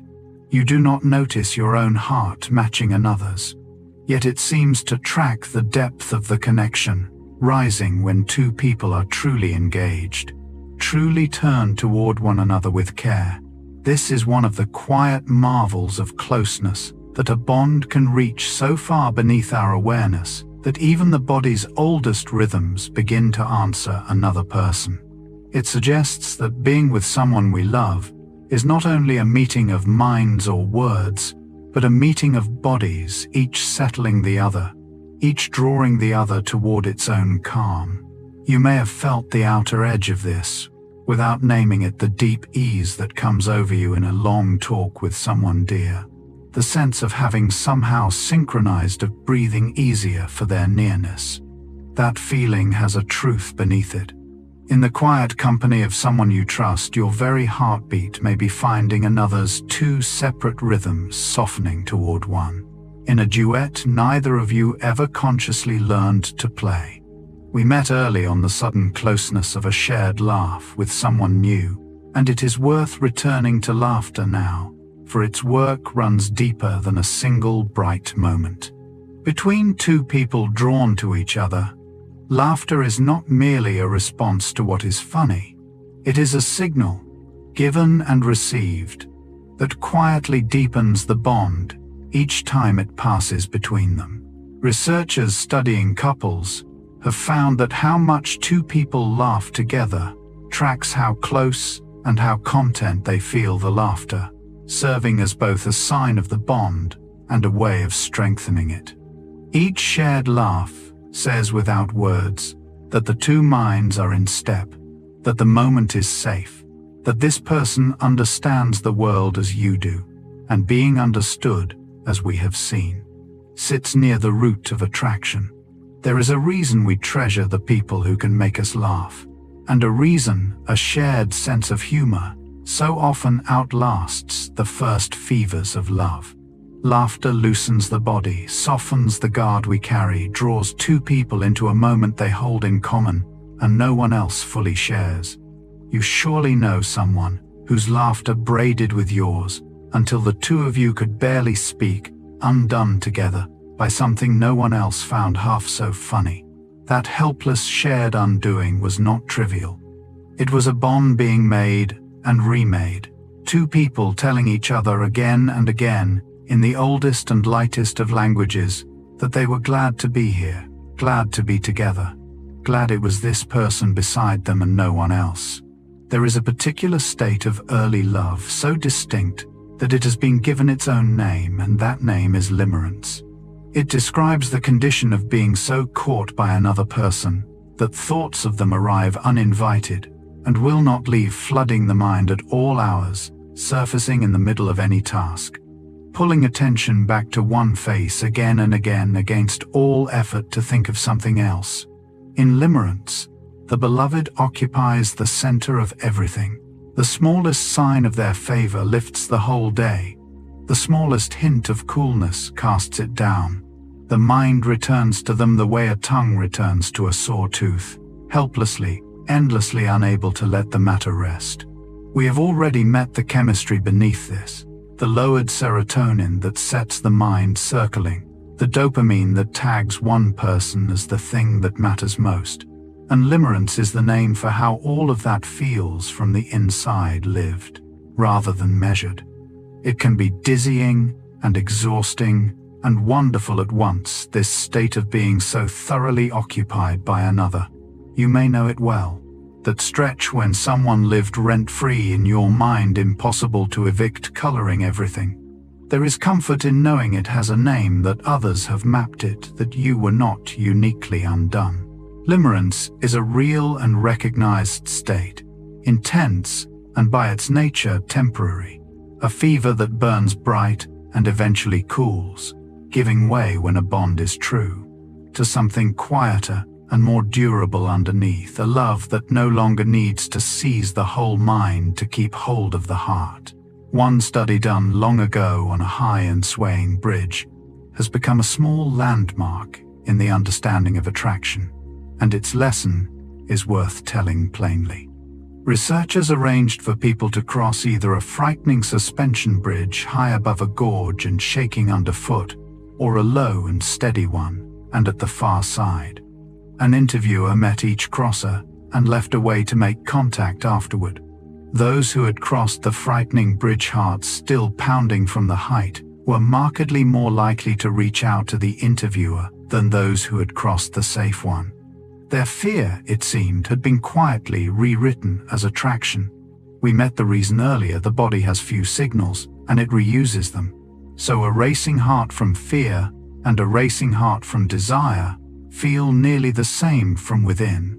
When the pounding had a frightening cause, but an appealing person stood near, some part of each crosser assigned the feeling to the person rather than the bridge. This single study opened a whole way of seeing how the setting of a meeting can lend its charge to the person met, how excitement of any kind can pool into attraction. You have likely felt it yourself, drawn more strongly to someone met in a moment already thrilling. The pull was real, only its source was tangled. There is something freeing in understanding this. The heart's racing does not always mean what it seems to mean, and knowing lets us hold our sudden certainties a little more gently, aware of how easily the body's aliveness can be read by a hopeful mind as love. The heart strangely often wants most what it is least sure of holding. A person freely and fully available can stir less longing than one who remains a little out of reach, a little uncertain, not yet wholly won. And this quiet pattern has been traced in the study of attraction more than once. Mild scarcity, a touch of the unattainable, can sharpen desire, drawing us harder toward what we are not certain we can keep. The reasons are tangled and worth naming gently. Uncertainty holds the attention, keeping the mind engaged, and returning unable to file the matter away as settled. What is not yet secured feels precious, its value lifted by the very possibility of losing it. And the reward systems we have spoken of seem to burn brighter under a little unpredictability, each uncertain sign of favor landing harder than a sure one would. It is worth understanding this and holding it with care, for it cuts both ways. A little uncertainty may quicken early attraction, but the deepest bonds are built on the opposite. On safety, on knowing, on the quiet certainty of someone who stays. The pull of the unattainable is a fever, not a foundation. You may recognize this from your own past. how someone slightly out of reach could occupy you far more than someone steadily present. That was the old machinery at work, mistaking uncertainty for worth. And there is wisdom in learning over time. To prize the surer thing, to feel drawn not only by the ache of the uncertain, but by the deeper, calmer pull of a person, you need never wonder whether you will lose. Closeness, we tend to believe, can only be earned slowly across long acquaintance, and yet one well-known study suggests it can also be built with startling speed through nothing more than the right kind of talking. Researchers paired strangers and gave them a set of 36 questions to ask each other, questions arranged to deepen by degrees, light and easy at the start. Then slowly, more personal, more revealing, more tender, until the pairs were sharing things people often keep guarded for years. By the end of the hour, many of these strangers felt remarkably close, some more so than they felt toward people they had known far longer, and a few reported lasting bonds formed in that single sitting. The secret was not the questions themselves, but what they invited. A steady mutual unfolding, each person revealing a little and being met with care, then a little more the vulnerability, rising gently on both sides at once. This is how closeness truly grows, not through time alone, but through the slow shared lowering of the guard, each opening answered by another. The study simply compressed into an hour, what usually takes months, showing that intimacy is less a matter of duration than of daring to be known. You have likely felt this quickening yourself in some rare late-night conversation that leapt past small talk into something real, leaving you close to someone you had only just met. That was no accident. It was two people choosing question by question to be seen, and discovering how quickly and how deeply the simple act of true mutual telling can draw two strangers into each other's trust. We spoke earlier of strangers looking into each other's eyes, and it is worth returning to just how little time this seems to take. In the same line of study that gave us the 36 questions, there was a final step quieter than all the talking that came before the two strangers were asked simply to look into each other's eyes without speaking for 4 unbroken minutes. 4 minutes is nothing in the span of a day, yet held as steady eye contact with a stranger, it stretches long far past the beat or two that ordinary politeness allows. And in that silent stretch, something often deepened. Many who took part described the gaze as the most powerful part of the whole encounter, a wordless intimacy that reached where the questions had not, leaving them feeling suddenly and strangely close. We have touched the reasons before. The eyes are hard to control and hard to hide behind, so to hold another's gaze is to be truly seen, and to keep holding it is to say without a word that you are staying, that you will not look away. In the old grammar of the body, that staying means safety, means trust, means bond. You may have felt the edge of this yourself, a look held a moment too long with someone, the air between you quietly changing. Now imagine that look sustained minute upon minute, both of you choosing not to turn away. It is no wonder something grows in such a space. The gaze needs no history and no words. It asks only that two people be willing to see and to be seen, and to remain, and in that willingness, closeness quietly begins. There is an old story told 1,000 ways of two people whose families stand against their love, and a curious truth hides inside it. When parents or others disapprove of a couple, the disapproval does not always drive them apart. Sometimes it does the opposite, drawing them closer, hardening their bond, strengthening the very attachment it was meant to break. Researchers gave this pattern a name long ago, noting how outside opposition can, under certain conditions, intensify the love it opposes. The reasons braid together several threads we have already met. Opposition creates a shared struggle, an us against the world, and facing a difficulty together binds two people the way shared hardship always does. It also lends the bond a sense of being chosen against odds, hard won, and therefore precious, its value lifted by all it must overcome. And there is that old quickening of the forbidden, the way something we are told we cannot have can pull at us all the harder. None of this means opposition is good for love, or that every disapproved bond thrives. Often enough, the pressure does wear a couple down. But the pattern is real and worth understanding, that trying to force two people apart can sometimes weld them more firmly together. You may have seen this among people you know, a couple whose love seemed only to deepen under the weight set against it. There is something quietly moving in it, that love pushed on from outside can answer by turning inward and holding tighter, two people becoming more surely each other's, for having had to fight together simply to remain side by side. Here is a finding that offers real hope to any love grown quiet with time.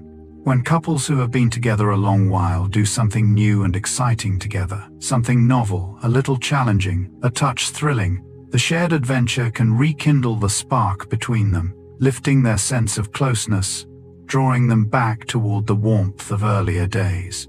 Researchers have tested this directly, having some couples share fresh and stimulating experiences, while others repeated pleasant but familiar ones.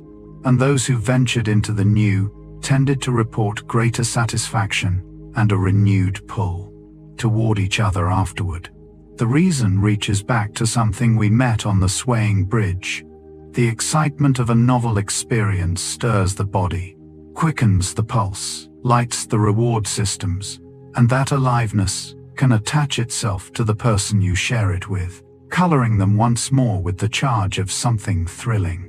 Doing something new together also breaks the smooth sameness of long routine, in which two people can quietly stop truly seeing each other, and returns them to a moment where they must be present, alert, engaged. There is deep encouragement in this. The cooling of a long love is not a sentence but a season, and one that can turn. You need not search for some lost feeling in the old familiar places. You can make it fresh together in a new one. Two people who venture somewhere unknown side by side may find that the spark was never truly gone, only sleeping, waiting for a moment alive enough to wake it, and remind them what first drew them close. We have spoken much of the sweetness of attraction, but honesty asks us to turn gently to its wound. When love is refused or lost, when we are rejected by someone we longed for, the hurt is not only a figure of speech. Brain imaging has shown that the pain of social rejection stirs some of the very same regions that light up in response to physical pain, that the ache of a broken heart draws on the machinery the body uses for genuine hurt. When we say that rejection hurts, we are speaking more literally than we knew. This makes a deep kind of sense. For creatures built to survive by staying together, to be cast out or cut off was once a real danger, and so the body seems to have wired the pain of losing a bond into the same old alarm it uses for injury, that we might feel it sharply and be moved to prevent it. This is why heartbreak can feel physical, the heaviness, the ache in the chest, the sense of a real wound somewhere inside. It is why loss can hurt with a force that surprises us, out of all proportion to reason. There is comfort, strange as it seems, in knowing this.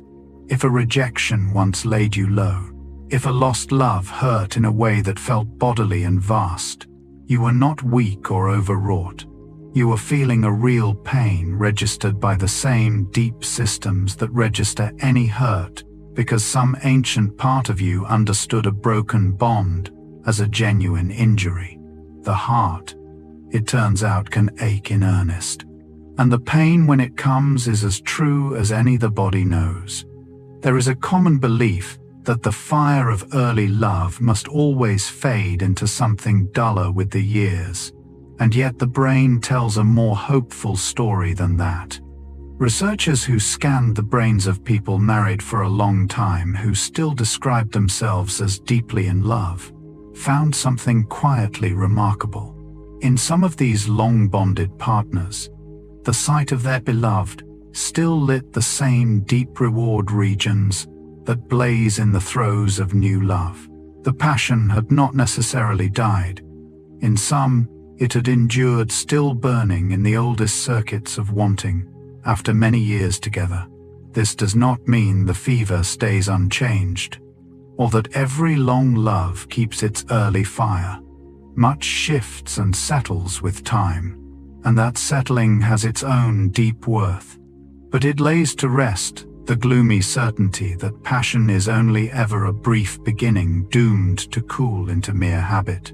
For some couples, the spark truly lasts, woven now through years of shared life and deepened by all they have built. There is real encouragement in this, a gentle argument against resignation. The quieting of passion is not fixed and inevitable. Love can keep its warmth, given care, given tending, given two people who keep turning toward each other. You need not believe that the best of a love lies only at its start. The brain scans suggest otherwise, that the one who still after long years can light you up was never a fantasy, and that a love both lasting and alive is not a contradiction, but a real and reachable thing. As a love matures, something in its chemistry quietly changes character, and the change is worth understanding gently. The early fever we have traced, the restless craving, the sleepless charge, the anxious circling of the mind, belongs largely to attraction's opening act. As a bond settles into the long attachment beneath it, the brain's balance shifts, and the frantic seeking gives way to something calmer, a warm, steady, deep-rooted sense of security, rather than the sharp ache of wanting. The chemistry of bonding and trust comes forward as the fever of pursuit recedes. This is not love diminishing, but love changing form, trading the exhausting brightness of the chase for the quieter strength of belonging. Where early love keeps you awake, mature love lets you rest. Where early love is all, reaching mature love is largely arriving. And this calm is its own kind of treasure, easy to undervalue only because it does not burn. The steady presence of someone who feels like home, the ease of a bond, no longer anxious, the deep settling that comes with being truly secure in another's keeping. These are the gifts of love's long middle, and they run deeper than any fever.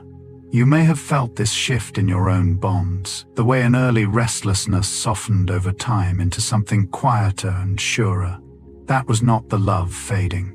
That was the love maturing, moving from the sharp chemistry of craving toward the deep chemistry of calm, from the state that keeps you up at night toward the one at last that lets you finally rest. You know the feeling well, that flutter low in the stomach when someone you are drawn to comes near, the sensation we have long called butterflies. It is one of the most familiar signs of attraction, and it turns out to have a plain and bodily cause. When you feel that rush towards someone, your body releases a surge of quickening chemistry, the same stir that readies you for any charged moment. That surge reaches everywhere, including the gut, where it changes the flow of blood and the movement of the belly, and you feel the result as that unmistakable flutter, that lightness, that quiver low inside. The butterflies are real, and they are your own body responding to a person who matters. It is worth sitting with how honest this is. That flutter arrives, whether you want it to or not. Unbidden and unfeigned, a message from your body that says, before you have decided anything, this one has your attention. You cannot summon it at will, and you cannot easily fake it, which is part of what makes it such a true sign. The next time you feel it, that soft commotion in your stomach, when a certain person appears, you might simply notice it with a little tenderness, rather than nervousness. It is not a thing gone wrong. It is your body leaning towards someone, quickened by their nearness, telling you in its own wordless way that you are moved. Those butterflies have carried this message for every person who ever lived, and felt drawn to another. And tonight when you feel them, you will know exactly what they are, only your own aliveness, gently answering the presence of someone who has caught your heart's attention. Somewhere in your life there is likely a scent that moves you before you can name it. Not a perfume, not anything bottled, just the warm, particular smell of a certain person. One you would know in the dark, among 100 others, though you could never describe it if asked. You may have noticed it on a worn shirt left behind, or in the space someone had just left, and felt something in you turn toward it, softening, reaching, without a single thought to guide you. We have traced across these last hours where such a pull comes from the immune signals hidden in body odor. The ancient nose reading matches no eye could ever see, the old wisdom choosing far below awareness. But here tonight it is enough simply to notice that you carry this, that some person's plain unscented nearness can settle you in a way no reason accounts for, can feel quietly like safety. You need not understand it to trust it. When someone smells right to you, truly right in that wordless way, some deep part of you is recognizing something real, gathering it from the air and handing you only a feeling. It is one of the most intimate things two bodies do, this silent reading, and it asks nothing of your effort. So if there is a scent that means home to you, a warmth you cannot place, let it simply be what it is. Your own quiet body reaching towards someone. It has decided in a language older than words that it wants near. Think of the one whose presence eases you, the person beside whom your breathing slows, your shoulders lower, the day's tightness begins to loosen without a word being spoken. That calm is not only a feeling or a fondness, it is something your body is doing quietly in response to theirs. When we are near someone, we trust someone's safe. The nervous system reads their steadiness and begins to borrow it, letting go of its guard, settling out of alertness into ease. Their calm becomes in a real and bodily way your calm. We are creatures built to regulate one another, to lend our steadiness back and forth across the small distance between two people. And the ones we are drawn to most are often exactly the ones whose nearness settles us this way. This is part of what deep attraction is, not only the spark and the fever, but this quieter gift, the way a certain presence can turn down the body's alarm and let you rest inside your own skin. You have surely felt it, the difference between company that leaves you tense and company that lets you finally exhale. That easing is your two nervous systems meeting, one steadying the other. So when you find someone beside whom you simply feel calmer, less braced against the world, take it gently to heart. That is not a small thing, nor a mere mood. It is your body telling you, in the plainest language it has, that this person is safe, and that near them, you are allowed to set the long weight of the day down. It rarely announces itself. There is a person you have known a long while, a friend, someone easy and familiar, nothing more, until one ordinary day you notice you are watching for them, that a room feels brighter when they enter it, that somewhere along the way the shape of your feeling quietly changed. You could not name the moment it turned because there was no moment. It came the way dusk comes so gradually that no single instant is the one where day became night. This is familiarity doing its slow and patient work, the same quiet force we met earlier. The way seeing someone often, again and again, across unremarkable days, softens us toward them without our noticing. Warmth accumulates like dust, settling one glimpse at a time, until one day the weight of it is simply there. So many of the deepest loves begin exactly this way, not in a flash across a crowded room, but in the long, gentle wearing in of two people who were near each other for long enough. You may have lived this yourself, the startled recognition that a friend had become something more while you were not watching. There is a particular tenderness in these slow-grown loves, for they rest on real knowing rather than on a sudden charge on all the small, true things you already understood about each other before the feeling had a name. If someone familiar has quietly become dear to you, do not mistrust it for arriving softly. The slowest loves are often the ones with the deepest roots. Consider where love actually tends to find us. Not most often at the far end of some grand search, but close by in the next apartment, the next desk, the same seat on the same morning train among the faces we pass so routinely we scarcely see them at first. Someone met once and never again rarely takes root in us, but someone seen daily steadily in the ordinary traffic of a life has time on their side, and time is what attraction so often needs. Day after day of quiet nearness lets familiarity gather its warmth, lets small conversations accumulate into knowing, lets a face become first easy, then pleasant, then one day longed for. The very ordinariness that hid them at the start becomes the soil the feeling grows in. This is a gentle truth to carry, and a hopeful one. You do not have to look far or search hard or wait for some rare and destined stranger to appear.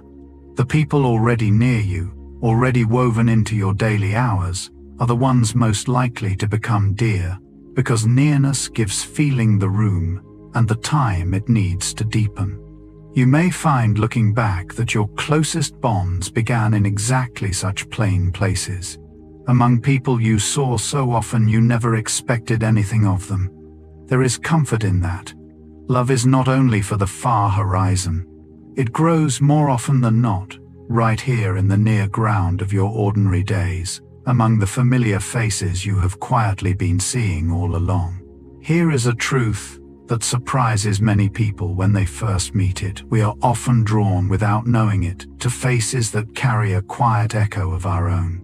In careful studies, when researchers subtly blended a person's own features into the face of a stranger, that altered face tended to be judged more appealing, more trustworthy, though no one could see what had been done, and no one guessed the reason. Some faint familiarity had crept in, and familiarity, as we have learned again and again, feels like safety, feels like ease, feels like something we can move toward.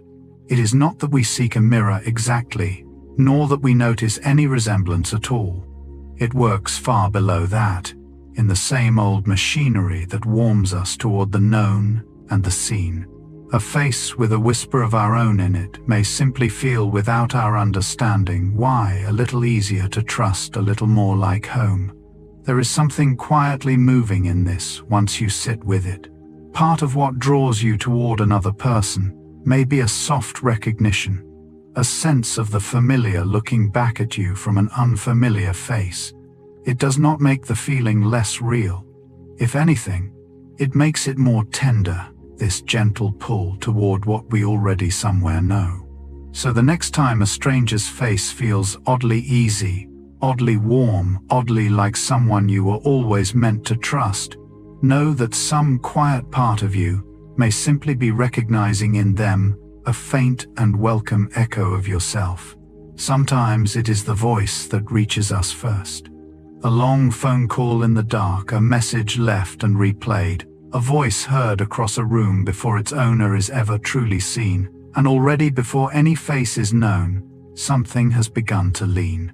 We spoke earlier of how much a voice carries its warmth, its rhythm, the low or lifting music beneath the words, all the quiet signals the ear gathers without being told to.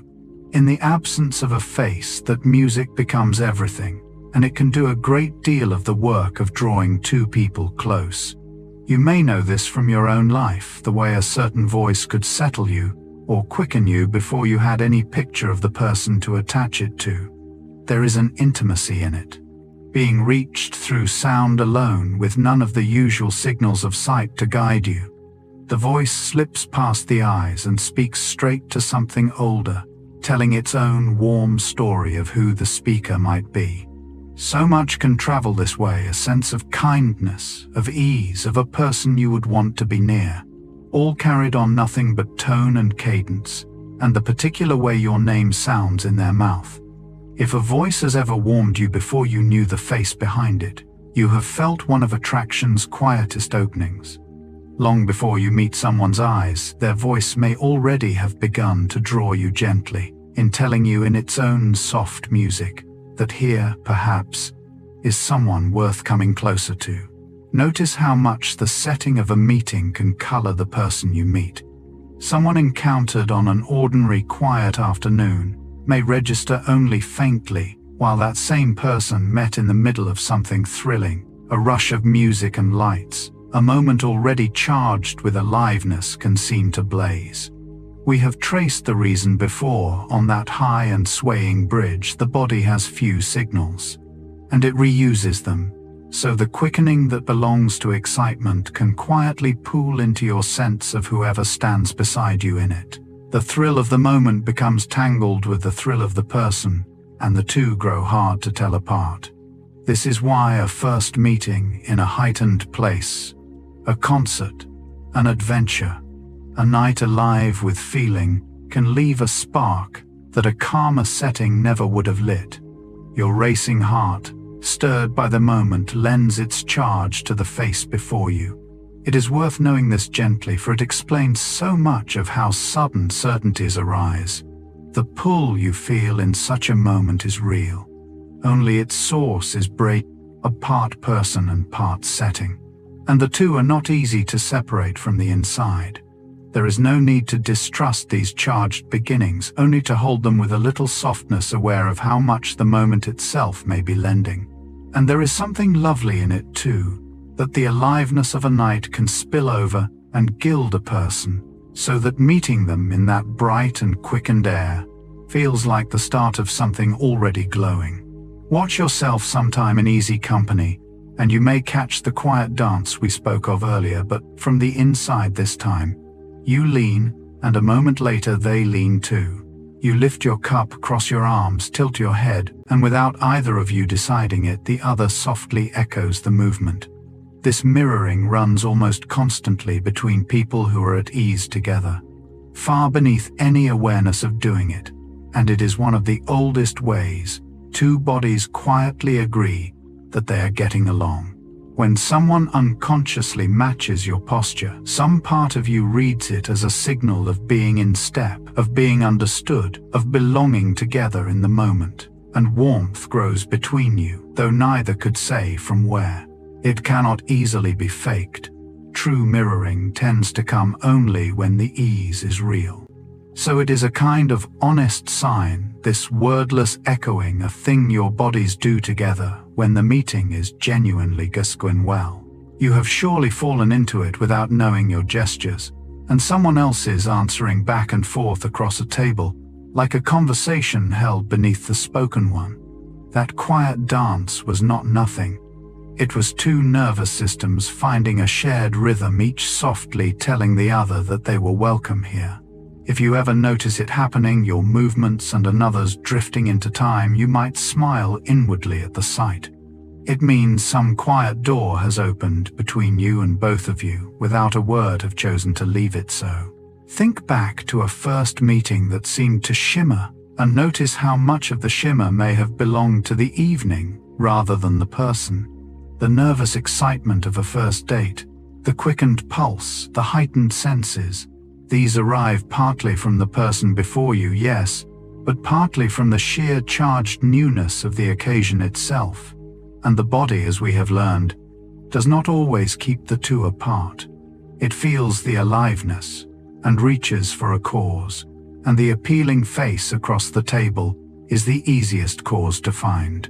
So some of the glow you cast over someone on a first date may be quietly the glow of the moment itself, lent to them by a hopeful mind.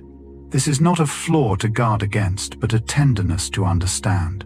It means those bright beginnings are partly a gift of the setting, the way a first evening, alive with possibility, can gild a person and make the spark feel larger than the plain facts alone would explain.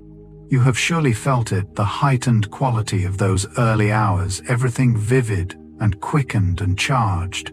There is no need to distrust it, but there is a quiet wisdom in knowing that the truest measure of someone comes later in the ordinary light, when the charge of newness has settled, and what remains is simply them.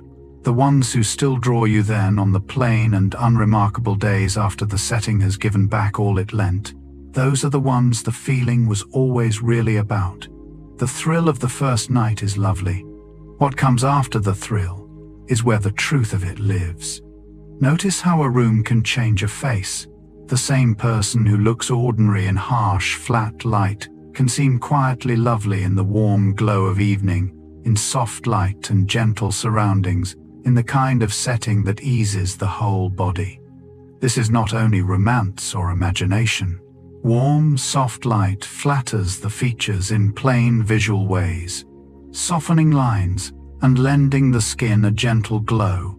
And beyond that, a comfortable, pleasant setting relaxes us, lowers our guard, and puts us in the receptive, open state in which people simply appear more appealing. The comfort of the room spills over onto the person we share it with, warming our sense of them along with everything else. This is a soft and ordinary magic, and knowing it takes nothing away.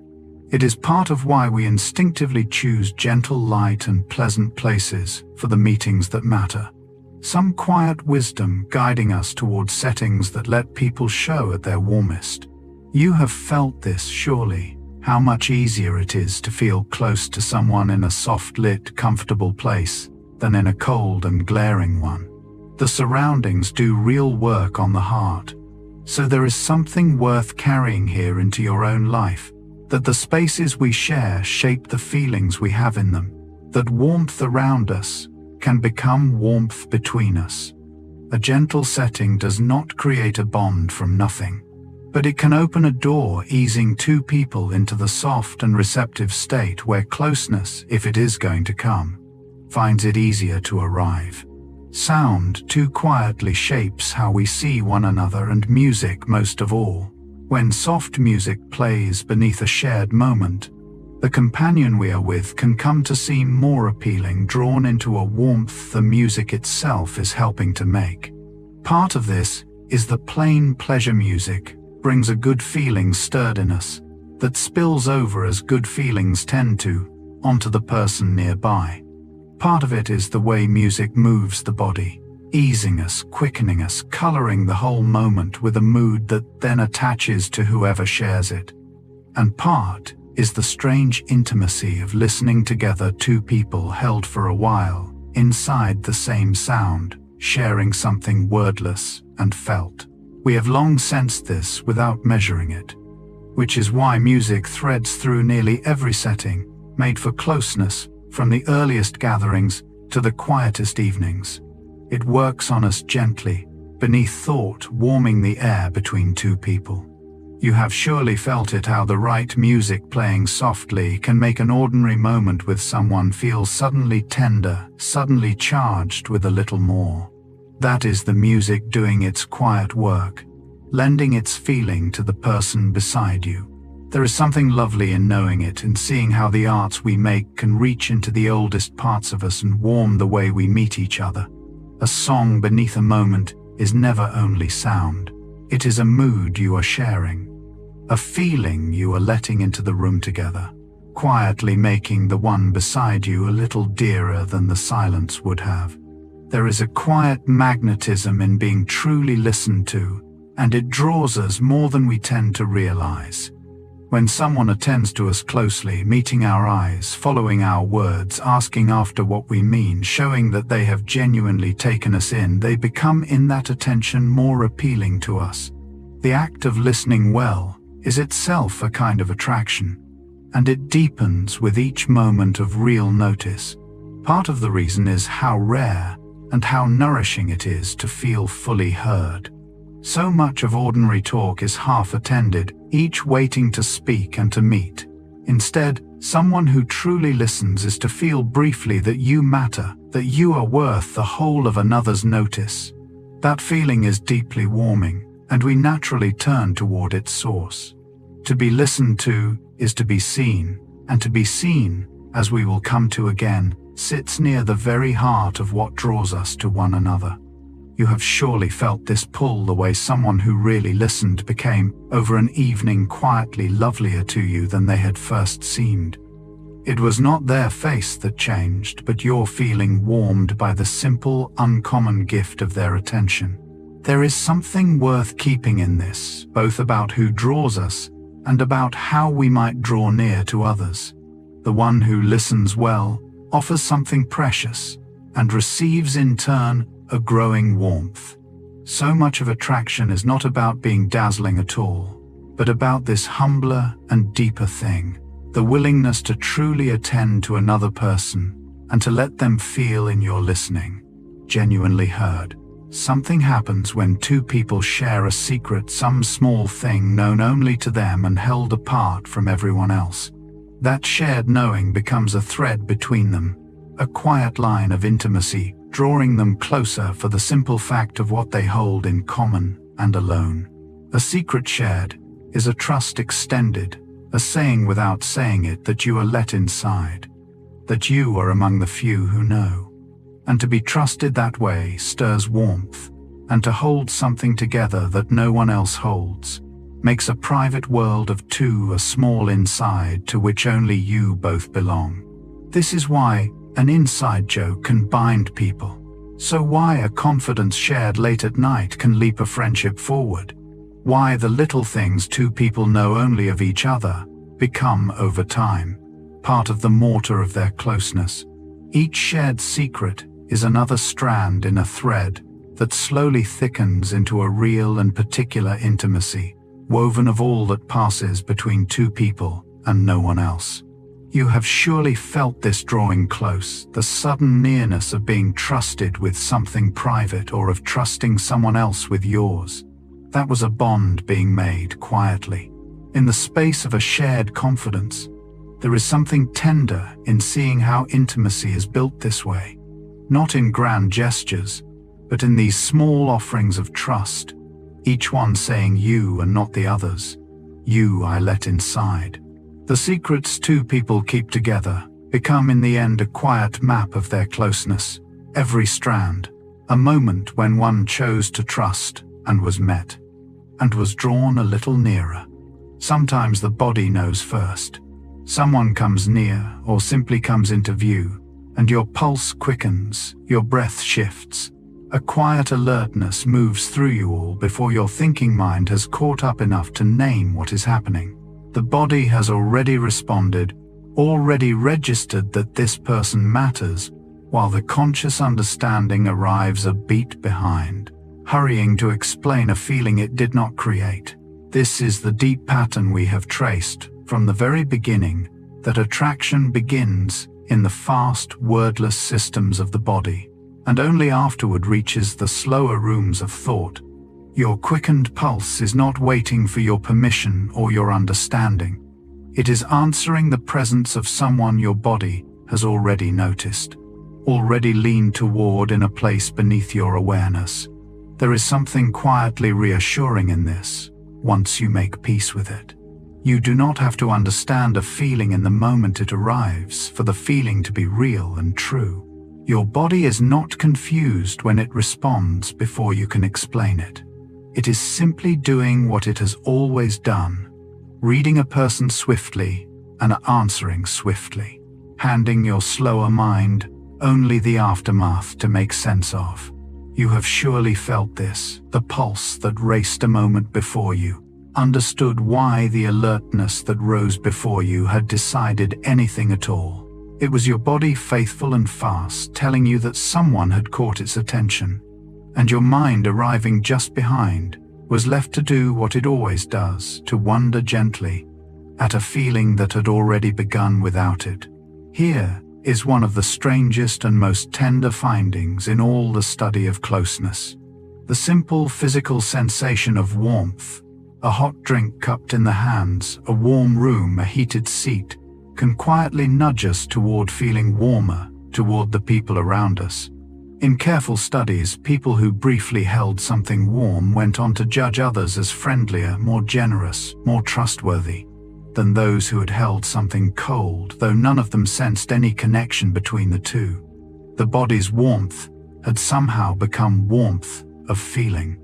It seems that deep in us, physical warmth and emotional warmth are tangled together, sharing some of the same inner ground. Perhaps because our very first experience of warmth as infants came inseparable from being held, from closeness, from care. To be warm and to be loved were at the beginning the same thing, and the tie may linger in us all our lives. There is something lovely in this, and something useful too. It means the small warmths of the world, a shared hot drink, a cozy room, the heat of a fire between two people on a cold night, may do quiet work on the heart, easing us toward each other in ways we never notice. You have surely felt the coziness of warmth shared, without knowing it was warming your feeling as well as your hands.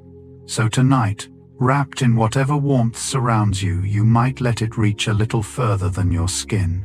The heat that comforts your body may be in its quiet way, softening you toward the world. The oldest kindness, warmth, doing what it has always done. Of all the small gestures two people share, the holding of hands may be the quietest and the deepest. It asks nothing, announces nothing, and yet it does real work in the body. When someone we trust takes our hand, especially in a hard or frightening moment, our stress eases, the body's alarm quiets the racing, settles, the burden grows lighter for being held alongside another. Researchers have watched this directly, finding that a loved one's hand, clasped in a moment of distress, measurably calms the body, soothing the very systems that flare under fear. Two hands joined can steady two heartbeats, drawing them toward a shared and quieter rhythm. There is something profound in so simple an act. A hand held says without a word, you are not alone in this and the body. Hearing, it lets go of a little of its fear. It is one of the first comforts we ever know, and one of the last we ever need, this plain joining of hands across the small distance between two people. You have surely felt it, the way a hand slipped into yours could steady you when nothing spoken could make a frightening moment bearable, simply by not being faced alone. That easing was real, measurable, true. So if there is a hand you can reach for, or one you can offer, know what a quiet gift it is. To hold another's hand is to lend them your steadiness, and borrow theirs to tell each other in the oldest language there is, that you are here together, and that whatever comes, neither of you has to meet it alone. Even the lightest touch can change the temperature of a meeting. A brief, gentle touch on the arm, the kind that might pass almost unnoticed. A hand resting for a moment as someone speaks or laughs can quietly warm the way two people feel toward each other early on, before much else has passed between to them. Researchers have found that such a small, well-placed touch can leave people feeling more warmly toward the one who offered it, more inclined to trust, more drawn to move closer, though they rarely register the touch as the reason. It works beneath. Notice this brief contact, saying in the oldest language of the body something words would take far longer to convey, that there is ease here, that there is no threat, that closeness is welcome. Touch is among the first ways we ever knew comfort, long before we had words at all, and a gentle touch between two people reaches back to that deep and early ground. It must be right, of course, welcome and lightly given, and true to the moment, for touch carries great power and asks great care. But when it is right, a small warmth offered through the skin can open something 100 careful sentences might not. You have surely felt it, the quiet difference a light touch on the arm can make, the way it softened a moment or drew you a little nearer without your quite knowing why. That was the body's oldest kindness at work. One person reaching gently across the small space to another, and being, in that brief and careful touch, quietly understood. There is a quiet grace in what long nearness does to love. The face you see most often, the one across the breakfast table, the one you wake beside morning after morning, slowly becomes, through that very repetition, the face you most prefer. We met the root of this. Early on, familiarity warms us, and a face seen countless times grows easy then dear, then lovely in a way no stranger's face can match. But there is something especially tender in how this works across a shared life. The one you wake beside is not becoming more beautiful by any outward measure. It is your own long-looking that transforms them. Each ordinary morning, laying down another layer of knowing, until their face is no longer merely a face to you, but the face woven through with all your days together. This is one of love's quietest mercies and one of its truest. It means beauty in a lasting bond is not something that fades, but something that deepens, built up slowly out of familiarity and shared time, until it far outlasts anything a first glance could hold. The face you know best becomes the face you love best. You may have felt this, looking at someone dear and finding them lovelier than you ever did at the start, though the years had done their ordinary work on them. That was not blindness. That was the deep magic of long familiarity, the way a face becomes beautiful by becoming known. The one you wake beside grows morning by quiet morning into the face your heart most wishes to see, not despite the years, but because of them. Beneath so much of what draws us to another person lies a single, simple longing to be truly seen. We are pulled again and again toward those who seem to notice us, to understand us, to take in who we really are, rather than some surface of us. And this pull may run deeper than any of the finer signals we have traced across these hours. To be seen is one of the oldest human hungers, and the person who satisfies it becomes almost inevitably someone we want to be near. We spoke of the magnetism of being listened to, and this is its deeper form, not just being heard, but being known, met in your particular self, and welcomed there. When someone sees you truly and does not turn away, sees the whole of you, the ordinary and the hidden, and stays something in you opens toward them that nothing else could open. This is why the deepest attractions are so often not about appearance at all, but about this quieter recognition, the sense of being genuinely perceived by another person. You have surely felt the force of it, the pull toward someone in whose eyes you felt at last truly seen. That feeling is among the most powerful attraction knows, and among the most nourishing. So as this night deepens, you might hold that longing gently without shame, for it is one of the truest things about being human. We all wish to be seen, and the ones who see us, really see us and stay, become the ones we can love most deeply of all, because near them, we are known and being known. We are finally home. Something quietly lovely happens when we come to know a person as kind. Their kindness, once truly noticed, can reach back and change how we see their very face, making them appear more physically attractive than they first seemed. This is not a figure of speech, but a measured pattern. When people learn that someone is warm, generous, good-hearted, they tend afterward to rate that person as better looking. The inner quality, quietly reshaping the outer impression. Beauty, it turns out, is not fixed at a glance. It shifts with what we learn of the soul behind the face. This works gently against the notion that appearance is judged coldly and once and for all. In truth, our sense of a person's looks stays open, responsive, alive to who they show themselves to be, and kindness above all has the power to make a face grow lovelier in our eyes the longer we know it. You have surely lived this, watching someone become more beautiful to you as their goodness revealed itself, until you could no longer see them as you did at first. That was no illusion. It was your sense of beauty, doing what it is truly built to do, answering not only to a face, but to the whole person wearing it. There is deep hope in this. It means the way we appear to those who know us is shaped more than we think by how we treat the world. That kindness makes us quite literally lovelier in the eyes of those who witness it. The good we carry does not stay hidden. It rises slowly into the face, and the ones who see it find us more beautiful for it. There is a particular ease that comes over the best conversations, and it is worth learning to notice, for it is a sign of something real. When two people are well matched, their talk falls into a smooth and easy rhythm. Words and silences trading gently back and forth. Few awkward gaps, little talking over each other. The whole exchange flowing with a naturalness that asks no effort. That easy rhythm is not a small thing.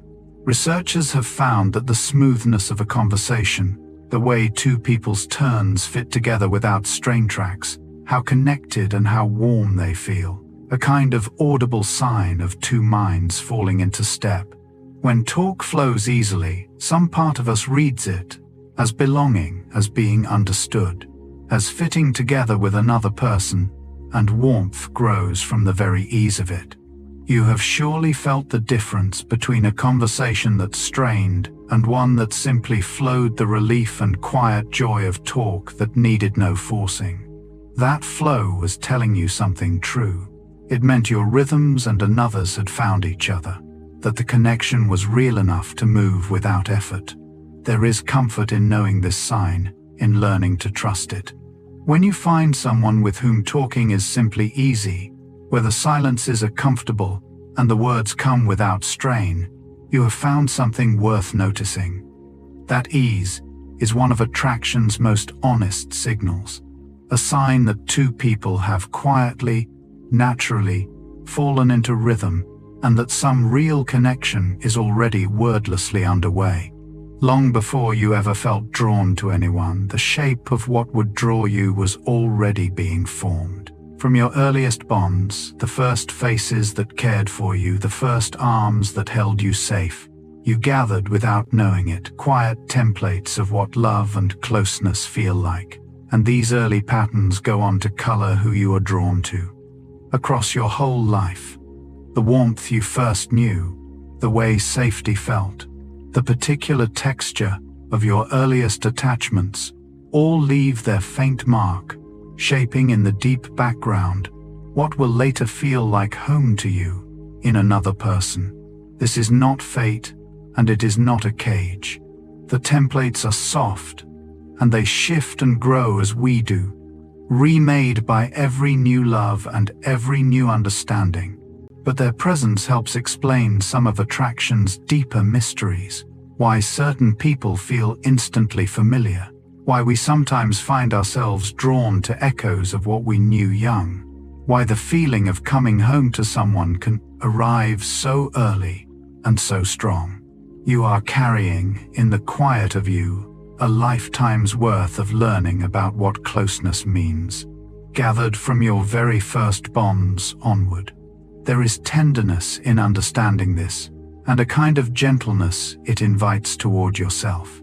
The patterns you carry were laid down long ago by the first people who loved you, or failed to, and they are part of why you love as you do. To know them a little is not to be ruled by them, but to meet your own heart with more understanding, to see that who you reach for was shaped in part by who first reached for you. We have spent much of these hours among the fevers of attraction, the racing hearts, the thrilling settings, the charged and quickened beginnings. But as the night deepens, it is worth turning toward a quieter truth, one that outlasts all the fever. Feeling safe with someone truly safe can deepen attraction more lastingly than excitement ever could. The thrill of a charged beginning is real, but it is also fragile, quick to fade. The deep pull towards someone in whose presence you feel secure, unguarded at ease, is the pull that endures. Where excitement quickens the body, safety settles the heart, and it is safety in the end that most bonds are built to last upon. This runs against a story our culture often tells, the story that love should always be a thrill, a spark, a racing pulse.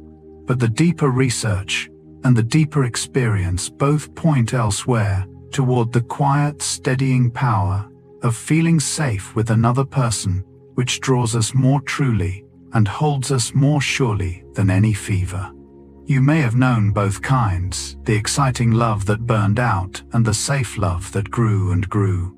There is real wisdom in learning to value the second, to feel the pull not only of what quickens you but of what settles you, what lets you finally rest your guard.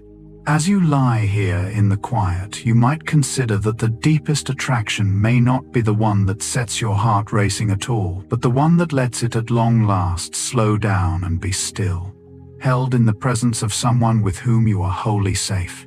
Among the oldest and gentlest ways two people grow close is the simple sharing of a meal. To eat together is to do something humans have done in company since the very beginning, and it quietly strengthens the bond between those who share it in ways that reach deeper than the food itself. Part of it is the ease of the setting. The way sitting down together to eat relaxes us, softens our guard, opens us to warmth. Part is the old meaning of the act, for to share food was once, and in some deep way still is, a sign of trust and belonging, a saying that you are welcome at my table, that we are for this while together. And part is simply the time it makes, the unhurried space, in which conversation can wander and knowing can deepen. This is why so much of love and friendship is built around shared meals, why we mark our closest bonds by breaking bread together, why an invitation to eat is so often an invitation to grow near. You have surely felt this, the particular warmth of a meal shared with someone dear, the way the table itself seemed to hold you both a little closer. That warmth is real and old and worth honoring. There is something quietly beautiful in it, that an act as ordinary as eating done together in company becomes a way of weaving two lives nearer. So the shared table is never only about the food. It is one of the small, steady rituals by which people have always drawn close, and by which meal after meal, a bond grows quietly deeper. As a love settles into its long life together, something in it quietly changes character, and the change is worth resting in as the night grows late. The restless craving of the early days, the sleepless charge, the anxious circling of the mind belongs mostly to attraction's opening act. As a bond deepens into lasting attachment, the brain's balance shifts, and the frantic seeking gives way to something calmer, a warm, steady, deep-rooted security in place of the sharp ache of wanting. The chemistry of trust and belonging comes forward as the fever of pursuit recedes. This is not love fading, but love ripening, trading the exhausting brightness of the chase for the quieter strength of home. Where early love keeps you awake, mature love lets you rest. Where early love is all-reaching, mature love is mostly arriving. And this calm is its own deep treasure, easy to undervalue, only because it does not burn. The steady presence of someone who feels like home, the ease of a bond, no longer anxious, the settling that comes with being wholly secure in another's keeping. These are the gifts of love's long middle, and they run deeper than any fever. You may have felt this shift in your own bonds, the way an early restlessness softened into something surer. That was the love maturing, moving from the sharp chemistry of craving toward the deep chemistry of calm, from the state that once kept you up at night toward the one that at last lets you finally rest. Beneath all the chemistry and all the signals we have wandered through together, attraction turns out to be something very simple and very old. At its heart, it is the body reaching for closeness, for warmth, for safety, the deep and ancient wish of a creature not built to be alone. Every racing pulse, every widened pupil, every quiet lean of the voice is in the end a form of this one reaching, a turning toward another, a seeking of the nearness we are made to need. For we are creatures of connection, shaped across immense time to survive and to flourish in the company of others. And attraction is simply the force that draws us into that company, that pulls one life gently toward another. Seen this way, the whole vast mystery softens into something tender. All the strange and unexplainable pulls we began with are at their root your body doing the oldest and most human thing there is, reaching for someone to be close to, someone to be safe with, someone to not be alone alongside. There is deep comfort in resting here as the day lets go of you. The longing you have felt in all its forms was never strange or shameful. It was only your own nature, seeking what every human heart has always sought. You are built to reach for closeness.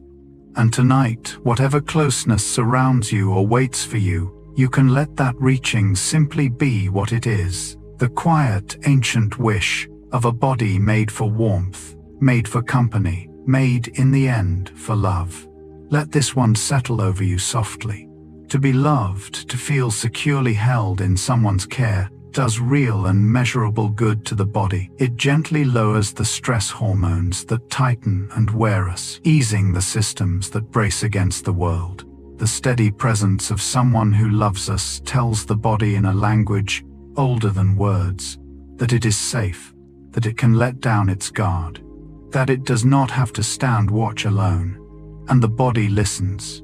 Its alarms quiet, its burdens lighten, the long tension of the day loosens its hold.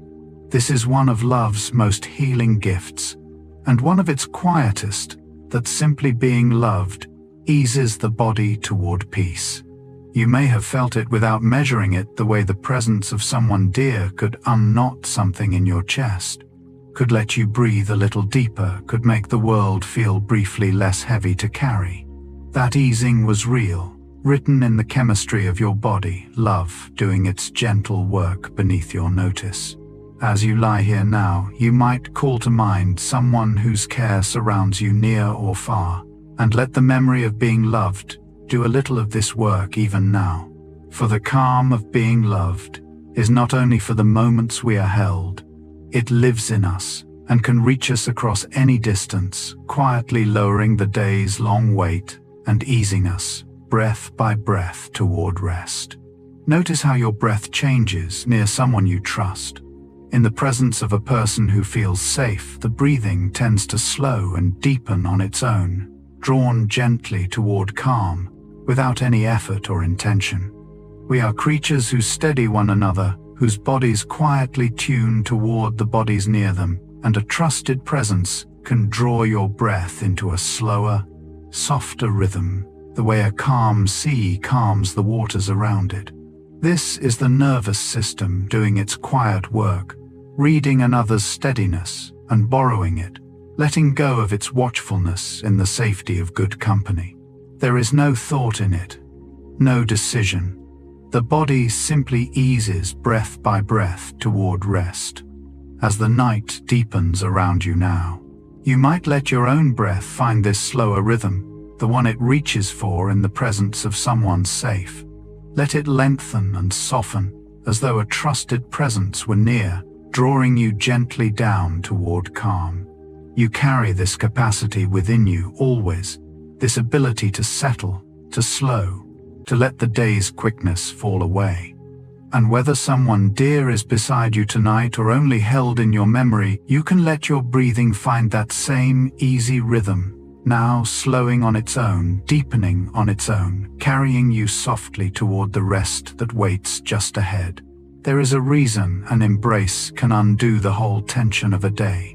When we are held, truly held by someone we trust, the body releases oxytocin, that soft chemistry of bonding and comfort we met long ago, and with it comes a quiet, spreading calm. It is the same chemistry that seals the first bond of all between a parent and a newborn, the same warmth that has comforted our kind from the very beginning of us. To be held is to be returned to that oldest safety, the body remembering beneath all thought what it first knew of being cared for.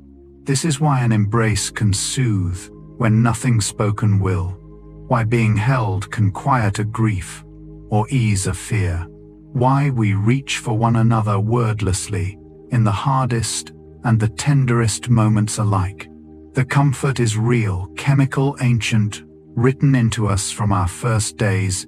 You have surely felt it, the deep easing of being held by someone safe, the way the world grew briefly smaller and gentler in the circle of another's arms.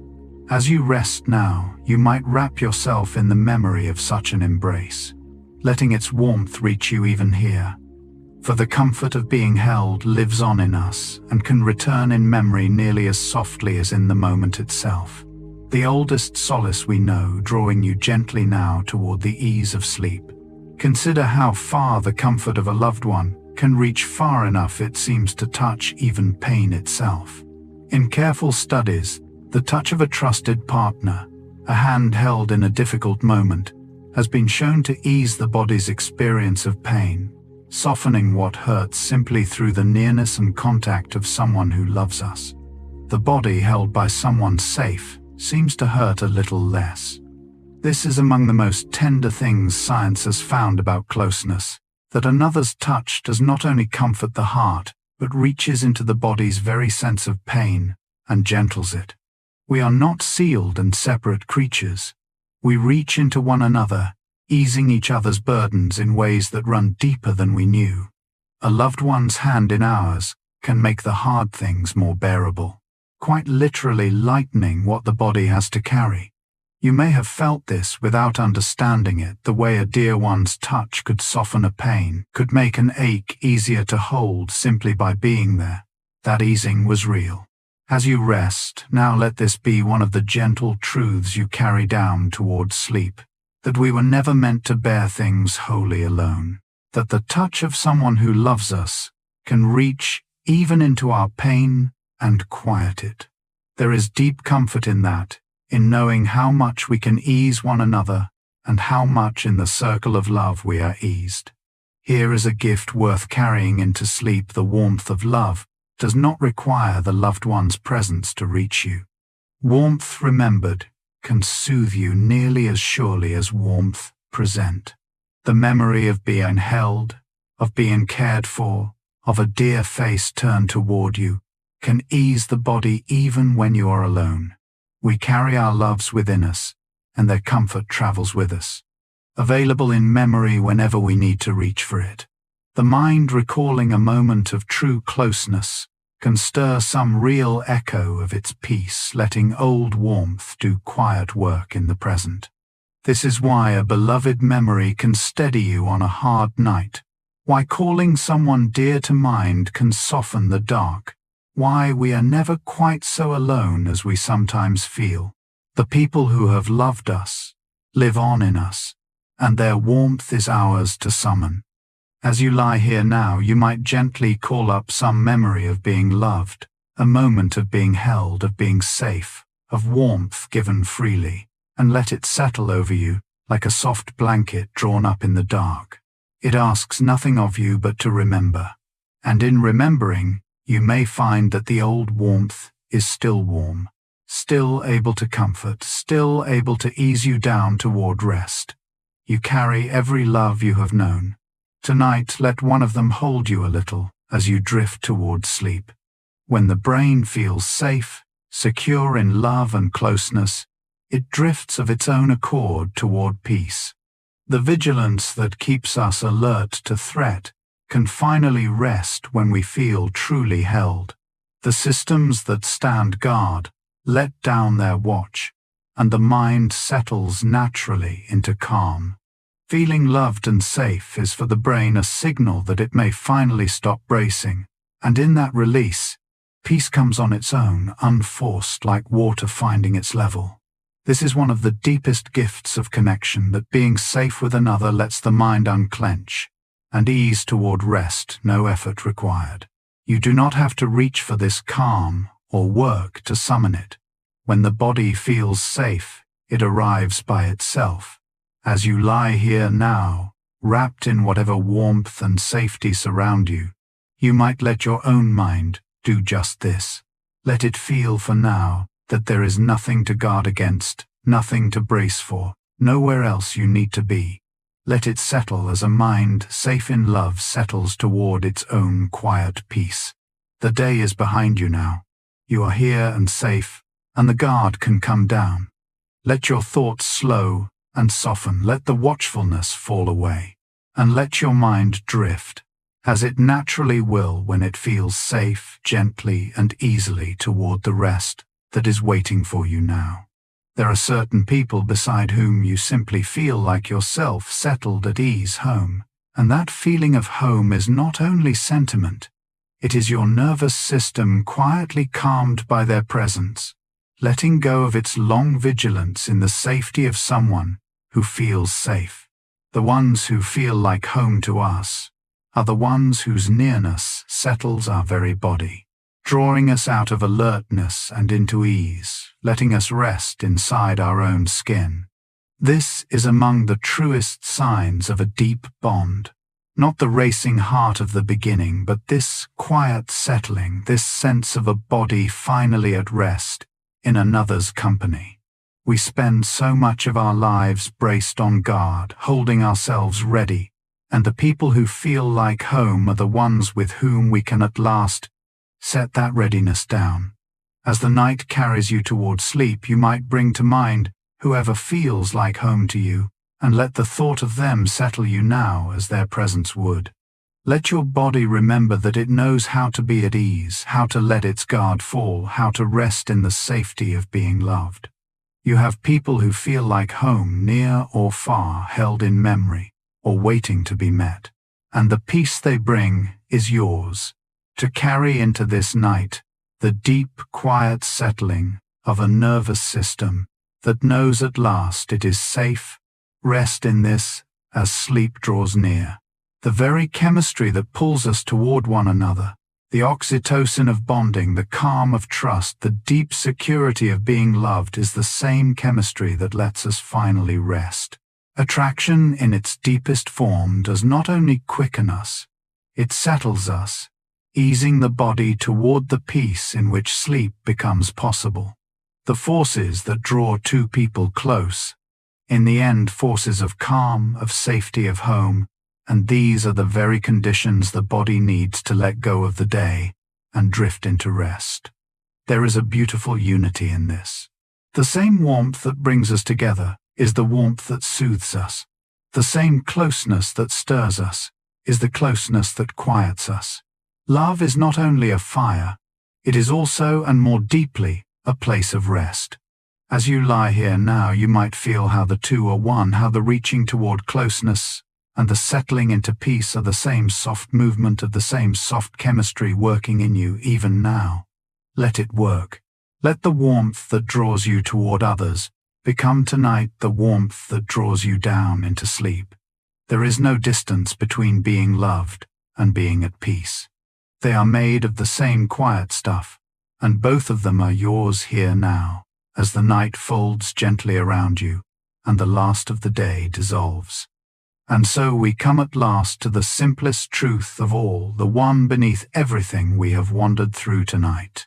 Attraction, in the end, is the body's quiet wish for belonging, the deep and ancient longing of a creature, made for connection, reaching across the small distance toward another, hoping to be close, to be held, to belong. Every fact we have touched, every chemical and signal and quiet pull comes home to this, that we are made to belong to one another, and attraction is simply the gentle force that draws us toward that belonging. It is not a strange thing, or a shameful thing, or a thing to be solved. It is the oldest and most human wish there is alive in every heart that has ever turned toward another.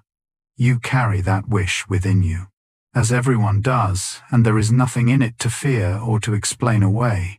It is only your own nature reaching as it was always meant to toward closeness and warmth and home. Let that be the thought that carries you into sleep, now that the longing you feel is your belonging seeking its place, that you are a creature made for love, resting now at the end of a long day, that whatever closeness surrounds you or waits ahead, you are in your deepest nature made to belong. Rest now. The day is done, and you are safe, and the quiet wish of your own warm heart will keep gently until morning. Thank you for spending this time here with me. Until next time, good night.